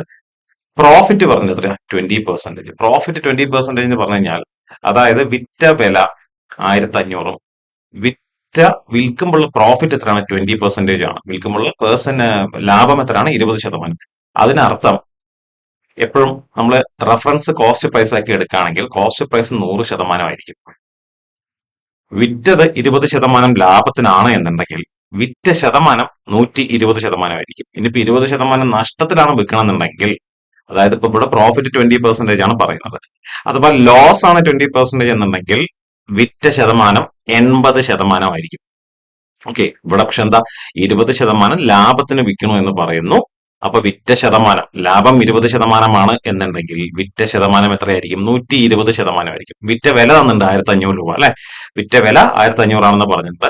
അപ്പൊ വിറ്റ ശതമാനം എത്രയായിരിക്കും? 120% ആയിരിക്കും. അപ്പൊ നമുക്ക് മനസ്സിലാക്കാം 1500 ആണ് വിറ്റ വില, വിറ്റ ശതമാനം എത്രയാണ്? 120 ആണ്. അപ്പൊ ഈ 1500 എത്ര ശതമാനമാണ്? 120%. നമ്മളെ പെർസെന്റേജിന്റെ കോൺസെപ്റ്റ് വെച്ച് ഇത് ചെയ്യാം. അതായത് 1500 120% ആണെങ്കിൽ നമ്മൾ ആദ്യം തന്നെ എന്ത് ചെയ്യും? 1500 ഡിവൈഡഡ് ബൈ ആ നമ്പറിന്റെ ശതമാനം എത്രയാണ്? 120. നമുക്ക് എന്താ ഇവിടെ കണ്ടുപിടിക്കേണ്ടത്? ഇവിടെ കണ്ടുപിടിക്കേണ്ടത് കോസ്റ്റ് പ്രൈസ് ആണല്ലേ. കണ്ടുപിടിക്കേണ്ടത് കോസ്റ്റ് പ്രൈസ് ആണ്. കോസ്റ്റ് പ്രൈസ് എത്രയാണ്? 100%. നമുക്ക് കണ്ടുപിടിക്കേണ്ടത് 100% ആണ്. നമുക്ക് മനസ്സിലാക്കേണ്ട ഒരു കാര്യം, തന്നിരിക്കുന്ന സംഖ്യ എത്ര ശതമാനമാണെന്ന് ആദ്യം മനസ്സിലാക്കുക. തന്നിരിക്കുന്ന സംഖ്യ ഇവിടെ തന്നെ 1500 ആണ് അല്ലെ. 1500 രൂപയാണ് തന്നിരിക്കുന്ന സംഖ്യ. അതിന്റെ ശതമാനം എത്രയാണ്? 120%. കാരണം 20% ലാഭത്തിന് വിൽക്കുന്നു. കണ്ടുപിടിക്കേണ്ടത് എത്രയാണ്? കണ്ടുപിടിക്കേണ്ടത് കോസ്റ്റ് പ്രൈസ് ആണ്. കോസ്റ്റ് പ്രൈസ് 100% ആയിട്ടാണ് നമ്മൾ കണക്കാക്കിയിട്ടുള്ളത്. അപ്പൊ നമുക്ക് എന്താണ്? 100% ആണ് കണ്ടുപിടിക്കേണ്ടത്. അപ്പൊ നമുക്ക് കണ്ടുപിടിക്കേണ്ടത് എന്താണോ, എത്ര ശതമാനമാണോ കണ്ടുപിടിക്കേണ്ടത്, അത് നമ്മൾ മൾട്ടിപ്ലൈ ചെയ്യണം ഇൻറ്റു 100. ഇത് ചെയ്ത് കഴിഞ്ഞാൽ നമുക്ക് ഉത്തരം കിട്ടും. നോക്കാം. 0 കട്ട് ചെയ്ത് പോയി. 12 150 പോകും. നോക്കാം. അത് നമുക്ക് 3 വെച്ച് കട്ട് ചെയ്യാം കേട്ടോ. 3 വെച്ച് കട്ട് ചെയ്യുന്ന സമയത്ത് 3 ഇതില് 4 തവണ പോകും. 3 150 50 തവണ പോകും. ഇനി 4 100 25 തവണ. സോ നമുക്ക് 25 ഇൻറ്റു 50, 50 ഇൻറ്റു 25 ആണ് നമുക്ക് ആൻസർ വന്നിട്ടുള്ള 1250 ആണ് നമ്മുടെ ആൻസർ. അപ്പൊ വിറ്റ വില എത്രയാണ്? സോറി, ഒറിജിനൽ കോസ്റ്റ് പ്രൈസ് എത്രയാണ്? 1250. എല്ലാവർക്കും മനസ്സിലായി എന്ന് വിചാരിക്കുന്നു. നമുക്ക് നെക്സ്റ്റ് ക്വസ്റ്റ്യനിലോട്ട് പോവാം. 37. The area of a right angle triangle is 30 cm². Right angle ട്രയാങ്കിളിന്റെ ഏരിയ എത്രയാണ്? 30 cm² ആണ്. And if the base is 6 centimetre, base 6 centimetre ആണ് എന്നുണ്ടെങ്കിൽ ഹൈറ്റ് എത്ര എന്നാണ് ചോദ്യം. അപ്പൊ നമുക്ക് സാധാരണഗതിയിൽ ആർമി ജിഡിക്ക് ചോദിക്കുന്ന ട്രയാങ്കിളുടെ ഇക്വേഷൻസ് നമുക്കൊന്ന് നോക്കാം. ഒന്ന് റൈറ്റ് ആംഗിൾ ട്രയാങ്കിൾ കേട്ടോ. റൈറ്റ് ആംഗിൾ ട്രയാങ്കിൾ പറഞ്ഞാൽ എന്തായിരിക്കും? ഒരു ആംഗിൾ 90 ഡിഗ്രി ആയിരിക്കും. ഓക്കെ, അപ്പൊ ഇത് താഴ്ഭാഗം ബേസും ഹൈറ്റ് എച്ചും ആണെങ്കിൽ ഇതിന്റെ ഏരിയ എന്തായിരിക്കും? Half B H, half into B into H. ഇതായിരിക്കും ഏരിയയുടെ ഫോർമുല. ഇനി ഇതേപോലെ തന്നെ ഈക്വലാറ്റർ ട്രയാങ്കിൾ, 3 സൈഡും സെയിം ആയിട്ടുള്ള ട്രയാങ്കിൾ ആണ് എന്നുണ്ടെങ്കിൽ, 3 സൈഡും സെയിം ആണ്, 3 സൈഡും എ ആണ് എന്നുണ്ടെങ്കിൽ ഇതിന്റെ area √3/4 into A square, √3/4 A square. ഇതാണ് സാധാരണ ഇതിൽ ചോദിക്കാറ്. ഇപ്പൊ റൈറ്റ് ആംഗിൾ ട്രയാങ്കിൾ ആണെങ്കിൽ ഹാഫ് ബി എച്ച്. ഇപ്പൊ റൈറ്റ് ആംഗിൾ ട്രയാങ്കിൾ അല്ല, ഒരു ഐസോസ്ലസ് ട്രയാങ്കിൾ ആണെന്ന് വിചാരിക്കാം. ഐസോസ്ലസ് ട്രയാങ്കിൾ എന്ന് പറഞ്ഞാൽ 2 സൈഡ് സെയിം ആയിരിക്കുള്ളൂ കേട്ടോ. 3 സൈഡ് സെയിം ആണെങ്കിൽ അതിനെന്താ പറയാ? ഈക്വലാറ്ററൽ ട്രയാങ്കിൾ എന്നാ പറയാ. ഇതെന്താ? ഈക്വലേറ്ററൽ, 3 സൈഡും സെയിം ആയിട്ടുള്ള ട്രയാങ്കിൾ. ഓക്കെ, ഇനി 2 സൈഡ് സെയിം ആണെങ്കിൽ അതിന് നമ്മൾ ഐസോസ്ലസ് ട്രയാങ്കിൾ എന്നാണ് പറയാ. അപ്പൊ അതിൽ നമ്മൾ ഈ ഭാഗം കറക്റ്റ് സെൻട്രൽ പോർഷന് താഴെയുള്ള ഹൈറ്റും അടിഭാഗം മൊത്തമായിട്ട് ബി ആയിട്ട് കണക്കാക്കുകയാണെങ്കിൽ അതിന്റെ ഏരിയയും ഹാഫ് ബി എച്ച് തന്നെയാണ്. Half into B into H. അപ്പൊ ഈ 3 ഫോർമുല ഓർത്ത് വെക്കുക കേട്ടോ. 3 അല്ല 2 3 ടൈപ്പ് ഓഫ് ട്രയാങ്കിൾസ് ഉണ്ടാവും. ഈക്വലാറ്റർ ട്രയാങ്കിൾ ആണെങ്കിൽ √3/4 എ സ്ക്വയർ, അതിൽ എ ഒരു സൈഡിന്റെ നീളമായിരിക്കും. മറ്റ് 2 ട്രയാങ്കിൾ ആണെങ്കിലും ഹാഫ് ബി എച്ച്. അപ്പൊ ബേസ് ഹൈറ്റും എടുക്കേണ്ടത് എങ്ങനെയാണെന്ന് മനസ്സിലാക്കുക. റൈറ്റ് ആംഗിൾ ട്രയാങ്കിൾ ആണെങ്കിൽ ഹൈറ്റും ബേസും മാത്രമേ ഉണ്ടാവുള്ളൂ. ഐസോസ്ലസ് ട്രയാങ്കിൾ ആണെന്നുണ്ടെങ്കിൽ ഏറ്റവും സെന്റർ പോയിന്റ് കറക്റ്റ് ബേസിലേക്കുള്ള സ്ട്രേറ്റ് ലൈനാണ് ഹൈറ്റ് ആയിട്ട് കണക്കാക്കേണ്ടത്. അടിഭാഗം മൊത്തമായിട്ട് ബി ആയിട്ട് കണക്കാക്കുക. അപ്പൊ ഏരിയ എന്തായിരിക്കും? Half H. ഇവിടെ നമുക്ക് എന്താണ്? റൈറ്റ് ആംഗിൾ ട്രയാങ്കിൾ എന്നാ പറയുന്നത് അല്ലെ. ഹാഫ് ബി എച്ച് ആണ്. അതിന് ബേസ് വന്നിട്ട് എത്രയാണ്? 6. നമുക്ക് എന്താ കണ്ടുപിടിക്കേണ്ടത്? ഹൈറ്റ് ആണ് കണ്ടുപിടിക്കേണ്ടത്. അപ്പൊ നമുക്ക് ഈ റൈറ്റ് ആംഗിൾ ട്രയാങ്കിളിൽ ഏരിയ തന്നിട്ടുണ്ട്. എത്രയാണ്? 30. കാര്യം ചെയ്യാം. 30 ഈക്വൽ ടു ഏരിയ തന്നിട്ടുണ്ട്. അപ്പോ 30 equal to half into B തന്നിട്ടുണ്ട്. എത്രയാ? 6 അല്ലെ. 6 ഇൻറ്റു ഹൈറ്റ് ആണ് കണ്ടുപിടിക്കുന്നത്. ഞാൻ എച്ച് തന്നെ എഴുതുന്നു. ഓക്കെ, 2 6 കട്ട് ചെയ്യാം. 3 തവണ. ഇനി 3 താഴോട്ട് വരും കേട്ടോ. അപ്പൊ 30/3 ആണ് നമ്മുടെ height. So height equal to 30/3 പറയും 10 സെന്റിമീറ്റർ ആണ് നമ്മുടെ ഹൈറ്റ് വരും. So answer A, option A ആണ് ആൻസർ. അടുത്ത ക്വസ്റ്റിനോട്ട് പോകാം. Find the least number by which when divided by 25, 30 and 60 leaves a remainder of 7 in each case. നമ്മൾ കാര്യം മനസ്സിലാക്കേണ്ടത് ലീസ്റ്റ് നമ്പർ എന്നെല്ലാം പറഞ്ഞ് നമ്മൾ LCM ആണ് കണ്ടുപിടിക്കേണ്ടത് കേട്ടോ. നമ്മൾ കണ്ടുപിടിക്കേണ്ടത് LCM ആണ്. ഏതിന്റെയൊക്കെയാ? 25, 40, 60ന്റെയും LCM ആണ് കണ്ടുപിടിക്കേണ്ടത്. ഇനി LCM കണ്ടുപിടിച്ചാൽ മാത്രം പോരാ. LCM എന്ന് പറഞ്ഞാൽ നമ്മൾ മനസ്സിലാക്കേണ്ടത് 25നെയും 40നെയും 60നെയും കൊണ്ട് ഡിവൈഡ് ചെയ്യാൻ പറ്റാവുന്ന ഏറ്റവും ചെറിയ നമ്പർ ആണെന്ത്? LCM. പക്ഷെ ഇവിടെ അതല്ല കണ്ടുപിടിക്കേണ്ടത്. നോക്കൂ, ലീസ്റ്റ് നമ്പർ കണ്ടുപിടിക്കണം. പക്ഷെ എന്താണ്? which when divided by 25, 40 and 60 leaves a remainder of 7. എന്താണ്? ഈ 3 നമ്പറെ കൊണ്ട് ഡിവൈഡ് ചെയ്യുന്ന ഏറ്റവും ചെറിയ നമ്പറും ആയിരിക്കണം ബാക്കി, അതായത് ശിഷ്ടം വരണം, റിമൈൻഡർ വരണം. എത്ര വരണം? 7 വരണം. ഇങ്ങനത്തെ ക്വസ്റ്റ്യൻ വന്നു കഴിഞ്ഞാൽ ഒന്നും ചെയ്യാനില്ല. നമ്മൾ LCM കണ്ടുപിടിക്കുക. ആദ്യം നമ്മൾ LCM കണ്ടുപിടിച്ചിട്ട് LCMന്റെ കൂടെ 7 ഏത് നമ്പറാണോ റിമൈൻഡർ എന്ന് പറയുന്നത് അത് ആഡ് ചെയ്താൽ മതി. നമുക്ക് LCM കണ്ടുപിടിക്കാം. 25ന്റെയും 40ന്റെയും 60ന്റെയും പ്രൈം നമ്പർ. ഫസ്റ്റ് പ്രൈം നമുക്ക് 2 വെച്ച് ഡിവൈഡ് ചെയ്യാൻ പറ്റുന്ന നമ്പേഴ്സ് ഉണ്ട് അല്ലെ. 40 ഉണ്ട്, 60 ഉണ്ട്. ഇപ്പൊ 2 കൊണ്ട് നമ്മൾ ഡിവൈഡ് ചെയ്യുന്നു. 25 ചെയ്യാൻ പറ്റില്ല, താഴോട്ട് ഇറക്കി എഴുതി. 40 20 ആവും, 60 30 ആവും. ഇനിയും 2 കൊണ്ട് ഡിവൈഡ് ചെയ്യാൻ പറ്റും. 20നെയും 30 കേട്ടോ. അപ്പൊ 25 ചെയ്യാൻ പറ്റില്ല, താഴോട്ട് ഇറക്കി എഴുതി. ഇത് 10 ആവും, 15 ആവും. ഇനിയും 10നെ 2 കൊണ്ട് ചെയ്യാം. ഒന്നുകൂടി ചെയ്യുന്നു. 25 ചെയ്യാൻ പറ്റില്ല, താഴോട്ട് ഇറക്കി എഴുതി. 10 എത്രയാവും? 5 ആവും. 15 ചെയ്യാൻ പറ്റില്ല, താഴോട്ട് ഇറക്കി എഴുതി. ഇനി 3 കൊണ്ട് ഡിവൈഡ് ചെയ്യാൻ പറ്റുന്ന നമ്പേഴ്സ് ഉണ്ട്. അപ്പൊ ഉണ്ട്, 15 ഉണ്ട്. അപ്പൊ 3 കൊണ്ട് ഡിവൈഡ് ചെയ്യുന്നു. 25 3 കൊണ്ട് ഡിവൈഡ് ചെയ്യാൻ പറ്റില്ല. 5നെയും 3 കൊണ്ട് ഡിവൈഡ് ചെയ്യാൻ പറ്റില്ല. 15നെയും 3 കൊണ്ട് ചെയ്യാം. എത്രയാവും? 5. ഇനി 3 കൊണ്ട് ഏത് നമ്പർ ഡിവൈഡ് ചെയ്യാൻ പറ്റില്ല? അടുത്തത് 5 ആണ്. 5 കൊണ്ട് ചെയ്യുമ്പോൾ 25 5 ആവുന്നു. 5 ഡിവൈഡ് ബൈ 5 1, 5 ഡിവൈഡ് ബൈ 5 1. ഇനി ഒരു 5 കൂടെ ബാക്കിയുണ്ട്. 5 കൂടെ ഒന്നുകൂടെ ചെയ്യുന്നു. എല്ലാം കഴിഞ്ഞു. അപ്പൊ LCM എന്തായിരിക്കും? 2 ഇൻറ്റു ഈ നമ്പേഴ്സ് എല്ലാം മൾട്ടിപ്ലൈ ചെയ്ത് നമുക്ക് LCM ഇട്ട് നോക്കാം. 5 into 5 25, 25 into 3 75, 75 into 2 150, 150 into 2 300, 300 into 2 600. ഇപ്പൊ LCM എന്തായിരിക്കും? LCM 600 ആണ്. ഇപ്പൊ നമ്മുടെ question find the least number which when divide by 25, 30 and 60 എന്ന് മാത്രമാണ് എന്നുണ്ടെങ്കിൽ ഉത്തരം 60 ആയിരിക്കും. പക്ഷെ അതല്ല, ലീവ്സ് എ റിമൈൻഡർ ഓഫ് 7 എന്ന് കൂടി ഇതിൽ പറയുന്നത്. അപ്പൊ LCMന്റെ കൂടെ എന്ത് ചെയ്യണം? 7 കൂട്ടണം. സോ 600 പ്ലസ് 7 607 ആയിരിക്കും നമ്മുടെ ആൻസർ. ഓപ്ഷൻ എ ആണ് ആൻസർ വരുന്നത്. ഇനി നമുക്ക് അടുത്ത ക്വസ്റ്റിനോട്ട് പോവാം. If 2x equal to 5, if 2x minus 5 equal to 0, then x equal to ആൽജിബ്രയാണ്. നമുക്ക് എക്സ് കണ്ടുപിടിക്കാനാണ് പറയുന്നത് കേട്ടോ. സോ ഇത് ഡയറക്റ്റ് ആയിട്ട് ചെയ്യാം. എന്താണ് 2x minus 5 equal to 0. ഇതിൽ എക്സ് ആണ് കണ്ടുപിടിക്കേണ്ടത്. അപ്പൊ നമ്മൾ ഫസ്റ്റ് ശ്രദ്ധിക്കേണ്ടത് ഈ എക്സ് വേരിയബിൾസ് എന്നാ പറയാം അല്ലെ, എക്സ് വൈയോ എയോ ബിയോ അങ്ങനെ എന്തെങ്കിലുമൊക്കെ തരാം. അങ്ങനെയാണെന്നുണ്ടെങ്കിൽ ഇത് വളരെ സിമ്പിൾ ആയിട്ടുള്ള ഒരു ക്വസ്റ്റൻ ആണ്. ഇപ്പൊ കുറച്ച് വലുതാണ്. ഇപ്പൊ 2x plus 5y plus 3x അങ്ങനെയൊക്കെ തരാമെന്ന് വിചാരിക്കുക. അത് എക്സ് മാത്രമുണ്ട് അല്ലെങ്കിൽ വൈ മാത്രമാണ്, അത് സിംഗിൾ വേരിയബിൾ ആണെന്നുണ്ടെങ്കിൽ ചെയ്യേണ്ട കാര്യം എന്താ വെച്ച് കഴിഞ്ഞാൽ എക്സ് ഉള്ള ഭാഗങ്ങളെല്ലാം ഈക്വൽ ടു ഒരു ഭാഗത്തിലോട്ട് ആക്കുക, നമ്പേഴ്സിനെ എല്ലാം വേറെ സൈഡിലേക്ക് ആക്കുക. അപ്പൊ നമുക്ക് ചെയ്യാൻ എളുപ്പമായിരിക്കും. നമുക്ക് നോക്കാം ഇതിനെന്ത് ചെയ്യും. ഞാൻ ഇവിടെ നമ്പർ 5 ആണ്, 5 അപ്പുറത്തേക്ക് ഇടുന്നു, 2x ഇവിടെ തന്നെ നിർത്താം. -5 അപ്പുറത്തോട്ട് പോകുമ്പോൾ +5 ആവും കേട്ടോ. 0 + 5 എന്തായിരിക്കും? 5 തന്നെ ആയിരിക്കും വരിക. x equal to 5/2. x equal to 5/2. 5/2 എന്ന് പറയുമ്പോൾ ഓപ്ഷൻ എന്താണ്? സി ആണ് ആൻസർ വരുന്നത്. ഓക്കെ, 2 താഴോട്ട് വരും.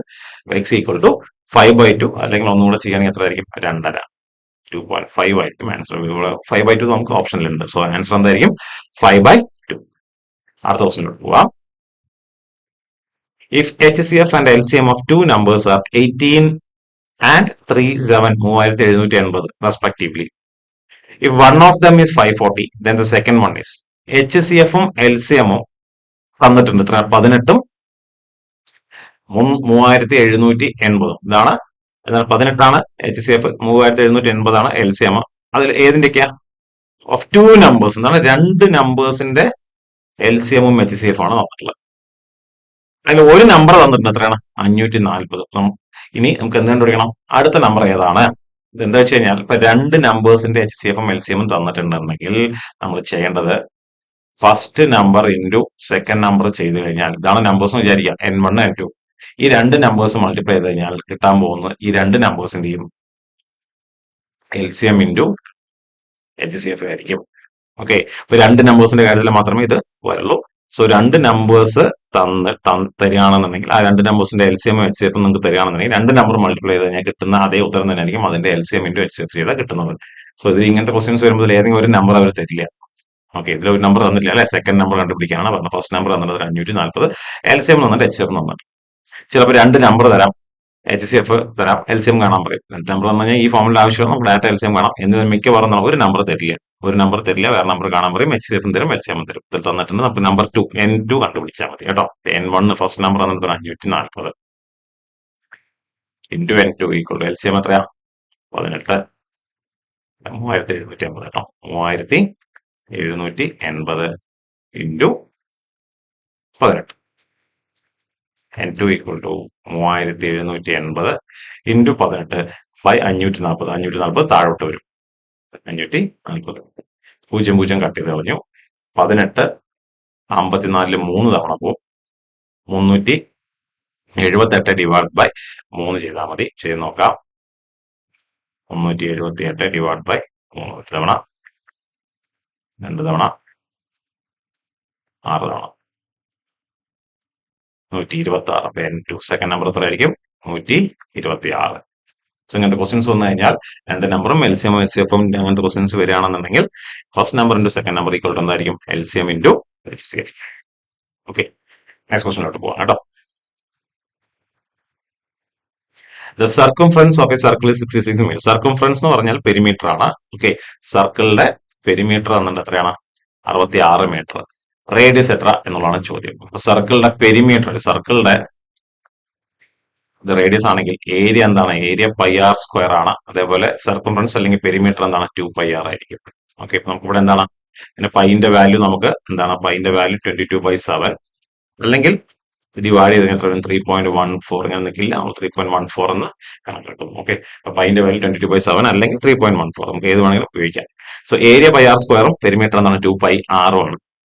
ഇതില് സർക്കംഫറൻസ് എന്ന് പറഞ്ഞാലും പെരിമീറ്റർ എന്ന് പറഞ്ഞാലും സെയിം ആണ് കേട്ടോ. അപ്പൊ അതാണ് തന്നിട്ടുള്ളത് എത്ര? 66. സോ ഈ ഫോമിൽ ഉപയോഗിക്കാം. പെരിമീറ്റർ ഈക്വൽ ടു എന്താണ്? 66 അവർ തന്നിട്ടുണ്ട്. സോ 66 ഈക്വൽ ടു ഫോമിൽ എന്താണ്? 2 into pi 22/7 into radius. Okay, radius ആണ് കണ്ടുപിടിക്കേണ്ടത്. സോ എന്തോ 7 മേലോട്ട് പോകും. 66 ഇൻറ്റു 7, ഈ രണ്ടും 22 താഴേക്ക് വരും. 2 ഇൻറ്റു 22 ഇതായിരിക്കും റേഡിയസ്. ഓക്കെ, ചെയ്ത് നോക്കാം. 22നെയും 66നെയും നമുക്ക് 11 വെച്ച് കട്ട് ചെയ്യാം അല്ലെ. 11 വെച്ച് കട്ട് ചെയ്യുമ്പോൾ എത്ര ആയിരിക്കും? ഇത് 2 തവണ പോവും, ഇത് 3 തവണ പോവും. എന്തായി? റേഡിയസ് ഈക്വൽ ടു 3 × 7 മേലെ എത്ര? 21. താഴെ എത്രയാണ്? 2 × 2 എത്രയാണ്? 4.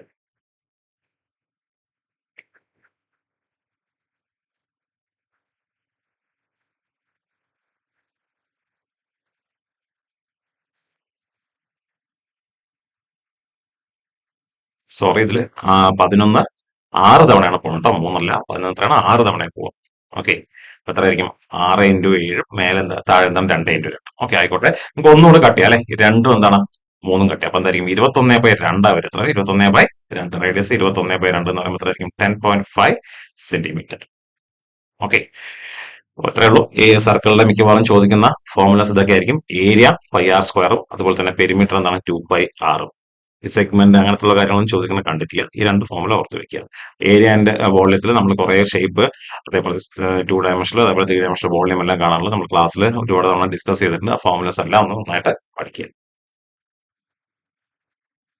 അടുത്ത ചോദ്യം, ഇത് simple interest in 2 years at the annual rate of 10% is ₹1,800. Then the principal amount is. Simple interest 2 വർഷത്തില് എത്രയാണ്? ഒരു വർഷത്തെ പലിശ എത്രയാണ്? 10%. If simple interest in 2 years, 2 വർഷത്തില് കേട്ടോ, 2 വർഷത്തില് ആനുവൽ റേറ്റ് ഓഫ് 10%, ഒരു വർഷത്തിൽ 10% വെച്ചിട്ട് 2 വർഷം കണക്കാക്കി കഴിഞ്ഞാൽ എത്രയാണ്? 1800 ആണ്.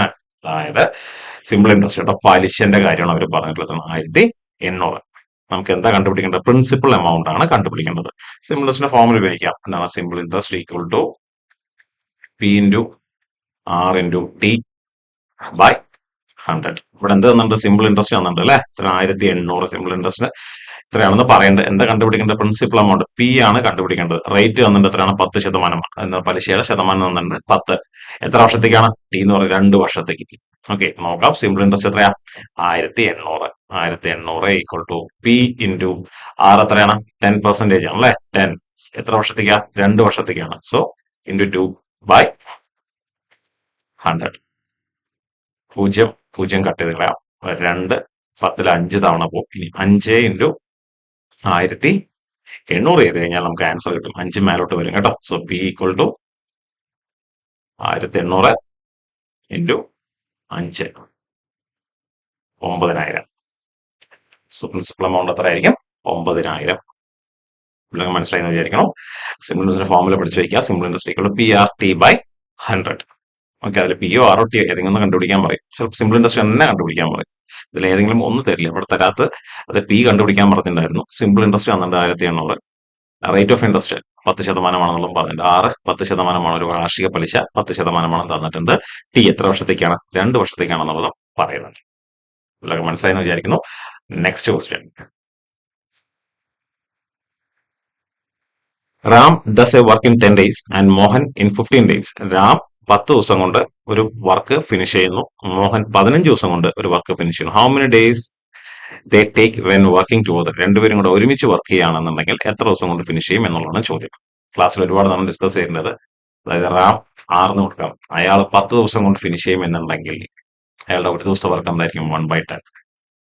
ഇനി മോഹൻ 15 ദിവസം കൊണ്ട് ഫിനിഷ് ചെയ്യുമെങ്കിൽ മോഹന്റെ ഒരു ദിവസത്തെ വർക്ക് എന്തായിരിക്കും? 1/15. ഒരു ദിവസത്തെ വർക്ക് കണ്ടുപിടിക്കുക ആദ്യം കേട്ടോ. ഒരു ദിവസം വർക്ക് എന്ന് പറഞ്ഞാൽ അവർ ഇത്ര ദിവസം കൊണ്ട് വർക്ക് ഫിനിഷ് ചെയ്യും എന്നുണ്ടെങ്കിൽ അതിന്റെ റെസിപ്രോക്കൽ 10 ദിവസം കൊണ്ട് വർക്ക് ഫിനിഷ് ചെയ്യും റാം എന്നുണ്ടെങ്കിൽ ഒരു ദിവസം വർക്ക് എന്തായിരിക്കും? 1/10. അതിനെ തിരിച്ചില്ല. മോഹൻ അതേപോലെ 15 ദിവസം കൊണ്ട് വർക്ക് ഫിനിഷ് ചെയ്യണം. മോഹന്റെ ഒരു ദിവസത്തെ വർക്ക് എന്തായിരിക്കും?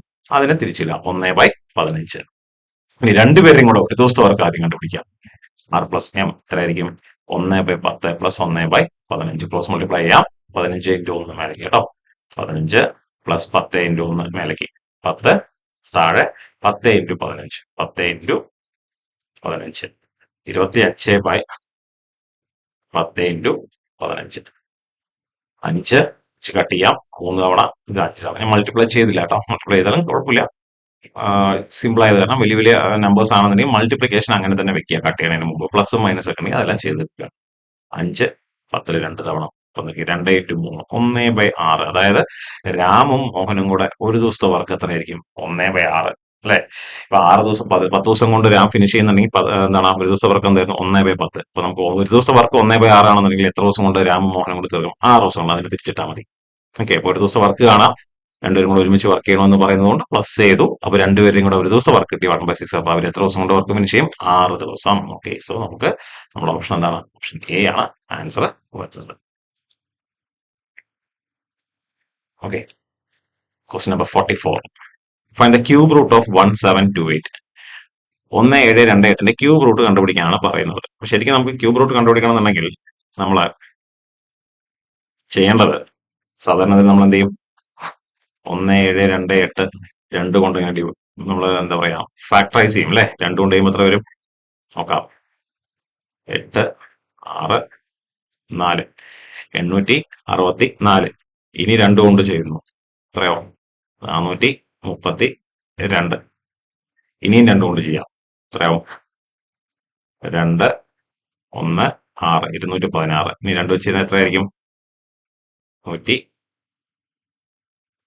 ഇനി 2 കൊണ്ട് ചെയ്യുമ്പോൾ എത്ര വരും? 54. ഇനി 2 കൊണ്ട് ചെയ്യുമ്പോൾ എത്ര വരും? 27. ഇനി 3 കൊണ്ട് ചെയ്യാൻ പറ്റുള്ളൂ, എത്രയാവും? 9 3 1 1. ഇനി എന്ത് ചെയ്യാന്ന് വെച്ച് കഴിഞ്ഞാൽ 3 സെറ്റ് എടുക്കുക. 3 ഇതിൽ 3 സെറ്റ് 3 വരുന്നത് ഇവിടെ 3ന്റെ ഒരു 3 ഒരു സെറ്റ് ഉണ്ട്. ഓരോ സെറ്റിനും ഓരോ നമ്പേഴ്സ് നമ്മൾ എടുക്കുന്നു. ഇവിടെ നിന്ന് 2 എടുക്കുന്നു, ഇവിടെ നിന്ന് 2 എടുക്കുന്നു, ഇവിടെ നിന്ന് ഈ സെറ്റിന് ഒരു 3 എടുക്കുന്നു. 2 ഇൻറ്റു 2 ഇൻറ്റു 3 2 ഇൻറ്റു 2 4 ആണ്. 4 ഇൻറ്റു 3 എത്രയാണ്? 12. So answer option C. ഇതാണ് നമ്മൾ സാധാരണ ഇതിൽ ചെയ്യാറ്. അല്ലെങ്കിൽ ഇങ്ങനെ ചിന്തിച്ചാലും മതി. ഇപ്പൊ നമുക്ക് 21 ആണെങ്കിൽ 21ന്റെ ക്യൂബ് റൂട്ട് എന്തായിരിക്കും? 21 ഇൻറ്റു 21 അല്ലെ? അപ്പൊ ഇതിന്റെ അവസാനത്തെ നമ്പർ നോക്കുക, 1 1 1. അപ്പൊ അത് നോക്കുക, 1 ഇൻറ്റു 1 എത്രയാ? 1 ആണ്. 1 ഇൻറ്റു 1 എത്രയായിരിക്കും? 1 ആയിരിക്കും അല്ലെ? അപ്പൊ എന്തായാലും അവസാനം 1 ആയിരിക്കും വരുന്നത്. അപ്പോ 21 ആയിരിക്കില്ല.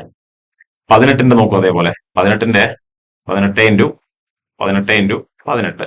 8 ഇൻറ്റു 8 എത്രയാണ്? 64 അല്ലെ? 64. 8 ഇൻറ്റു 8 എത്രയാണ്? 64. പിന്നെ ആ 4 എടുക്കുക, ലാസ്റ്റ് ഉള്ളത് കേട്ടോ. 4 ഇൻറ്റു 8 എത്രയാണ്? 4 ഇൻറ്റു 8 32 വരിക. 32 വരുന്നത്. അപ്പോൾ അവസാനം 2 വരുന്നത്. അപ്പൊ ഇതും അല്ല ആൻസർ. സോ ഒന്നില്ലെങ്കിൽ 12 ആവാം, അല്ലെങ്കിൽ 22 ആവാം. ഓക്കെ, 12 ആണെന്നുണ്ടെങ്കിൽ നമ്മൾ 22 ആണെങ്കിൽ 4 വെച്ച് നോക്കൂ. 22 ഇൻറ്റു 22 22 ഇൻറ്റു 10 400 വരും അല്ലെ? 400 മേലെ ആയിരിക്കും. 20ന്റെ സ്ക്വയർ 400. 22 ആകുമ്പോൾ എന്തായാലും 400 മേലെ ആയിരിക്കും. പിന്നെ 400 ഇൻറ്റു 20 ചെയ്ത് കഴിഞ്ഞാൽ വലിയ സംഖ്യ ആയിരിക്കും പോവുക. അപ്പൊ അതല്ല എന്നുള്ളത് നമുക്ക് പെട്ടെന്ന് മനസ്സിൽ ചെയ്യാൻ പറ്റുമെങ്കിൽ ഉത്തരം എന്തായിരിക്കും? 12 ആയിരിക്കും. അല്ലെങ്കിൽ നമ്മൾ സാധാരണ കൺവെൻഷണൽ മെത്തേഡ് എപ്പോഴും ചെയ്യുന്ന രീതിയിൽ എന്ത് ചെയ്യുക? ഫാക്ടറൈസ് ചെയ്യുക. പ്രൈം നമ്പേഴ്സ് വെച്ച് സ്റ്റാർട്ട് ചെയ്താൽ പ്രൈം നമ്പേഴ്സിന് അതിന്റെ ഓർഡർ തന്നെ ചെയ്യണം കേട്ടോ. അതായിരിക്കും എളുപ്പം. അത് 2 കൊണ്ട് ഡിവൈഡ് ചെയ്യാൻ പറ്റുമെങ്കിൽ 2 കൊണ്ട് എല്ലാം ചെയ്ത് തീർത്തിട്ട് പിന്നെ 3 കൊണ്ട് നോക്കുക. പിന്നെ അടുത്ത പ്രൈം നമ്പർ 5 ആണ്, അത് വെച്ച് നോക്കുക. പിന്നെ അടുത്ത 7 ആണ്. പിന്നെ 11 13 അതൊക്കെ ഉണ്ടെങ്കിൽ അതൊക്കെ ചെയ്ത് ആ ഒരു ഓർഡറിൽ ചെയ്ത് കഴിഞ്ഞാൽ നമുക്ക് നോർമൽ മെത്തേഡിൽ ആൻസർ കിട്ടും. ഓക്കെ, ഇനി question number 45. Find the amount after 1 year at the rate of 2% annual simple interest on rupees 13,000. Find the amount after 1 year. ഒരു വർഷം കഴിയുന്ന സമയത്ത് 2% ഇൻട്രസ്റ്റിൽ 2% ഇൻട്രസ്റ്റ് ആണ് എന്നുണ്ടെങ്കിൽ 13,000 രൂപ എത്ര എമൗണ്ട് ആവും എന്നാണ് ചോദ്യം. Find the amount. കണ്ടില്ലേ, ഫൈൻഡ് ദ ഇൻട്രസ്റ്റ് അല്ല ചോദിച്ചിട്ടുള്ളത് കേട്ടോ. ഇൻട്രസ്റ്റ് അല്ല ചോദിച്ചിട്ടുള്ളത്, ഫൈൻഡ് ദ എമൗണ്ട് എന്നാണ് പറഞ്ഞത്. ഒരു വർഷം കഴിയുന്ന സമയത്ത് എത്ര? 2% ആനുവൽ സിമ്പിൾ ഇൻട്രസ്റ്റ്. ഒരു വർഷത്തേക്ക് എത്ര ഇൻട്രസ്റ്റ് ആണ്? 2%. തന്നിരിക്കുന്ന സംഖ്യ എന്താണ്? 13,000 ആണ് അല്ലെ? ഇത് എത്രയാണ്? 100% കണക്കാക്കുക. നമ്മൾ ഫോർമുല വേണ്ട. Simple interest equal to PRT/100 ചെയ്യുകയാണെന്നുണ്ടെങ്കിൽ നിങ്ങൾ എന്ത് ചെയ്യുക? സിമ്പിൾ ഇൻട്രസ്റ്റ് ആദ്യം കണ്ടുപിടിക്കുക. സിമ്പിൾ ഇൻട്രസ്റ്റ് കണ്ടുപിടിക്കാൻ കൺവെൻഷണൽ മെത്തേഡ് എന്ന സാധാ മെത്തേഡ് എങ്ങനെയായിരിക്കും? സിമ്പിൾ ഇൻട്രസ്റ്റ് ഈക്വൽ ടു എന്താണ്? P into R into T/100. Simple interest ആദ്യം കണ്ടുപിടിക്കേണ്ട. P എത്രയാണ്? 13,000 അല്ലെ? റേറ്റ് ഓഫ് ഇൻട്രസ്റ്റ് എത്രയാണ്? 2%. അപ്പൊ 2 എത്ര വർഷത്തേക്കാണ്? ഒരു വർഷത്തേക്ക്. 1/100. 0.0000 കിട്ടേ. 130 ഇൻറ്റു 2 എത്രയാണ്? 260. അപ്പൊ 260 ആണ് എന്ത്? Simple interest. 2 വർഷത്തേക്ക് എന്താണ്? 260 ആണ്. അതെന്താ ചെയ്താൽ മതി? ഈ 13,000ന്റെ കൂടെ കൂട്ടിയാൽ മതി.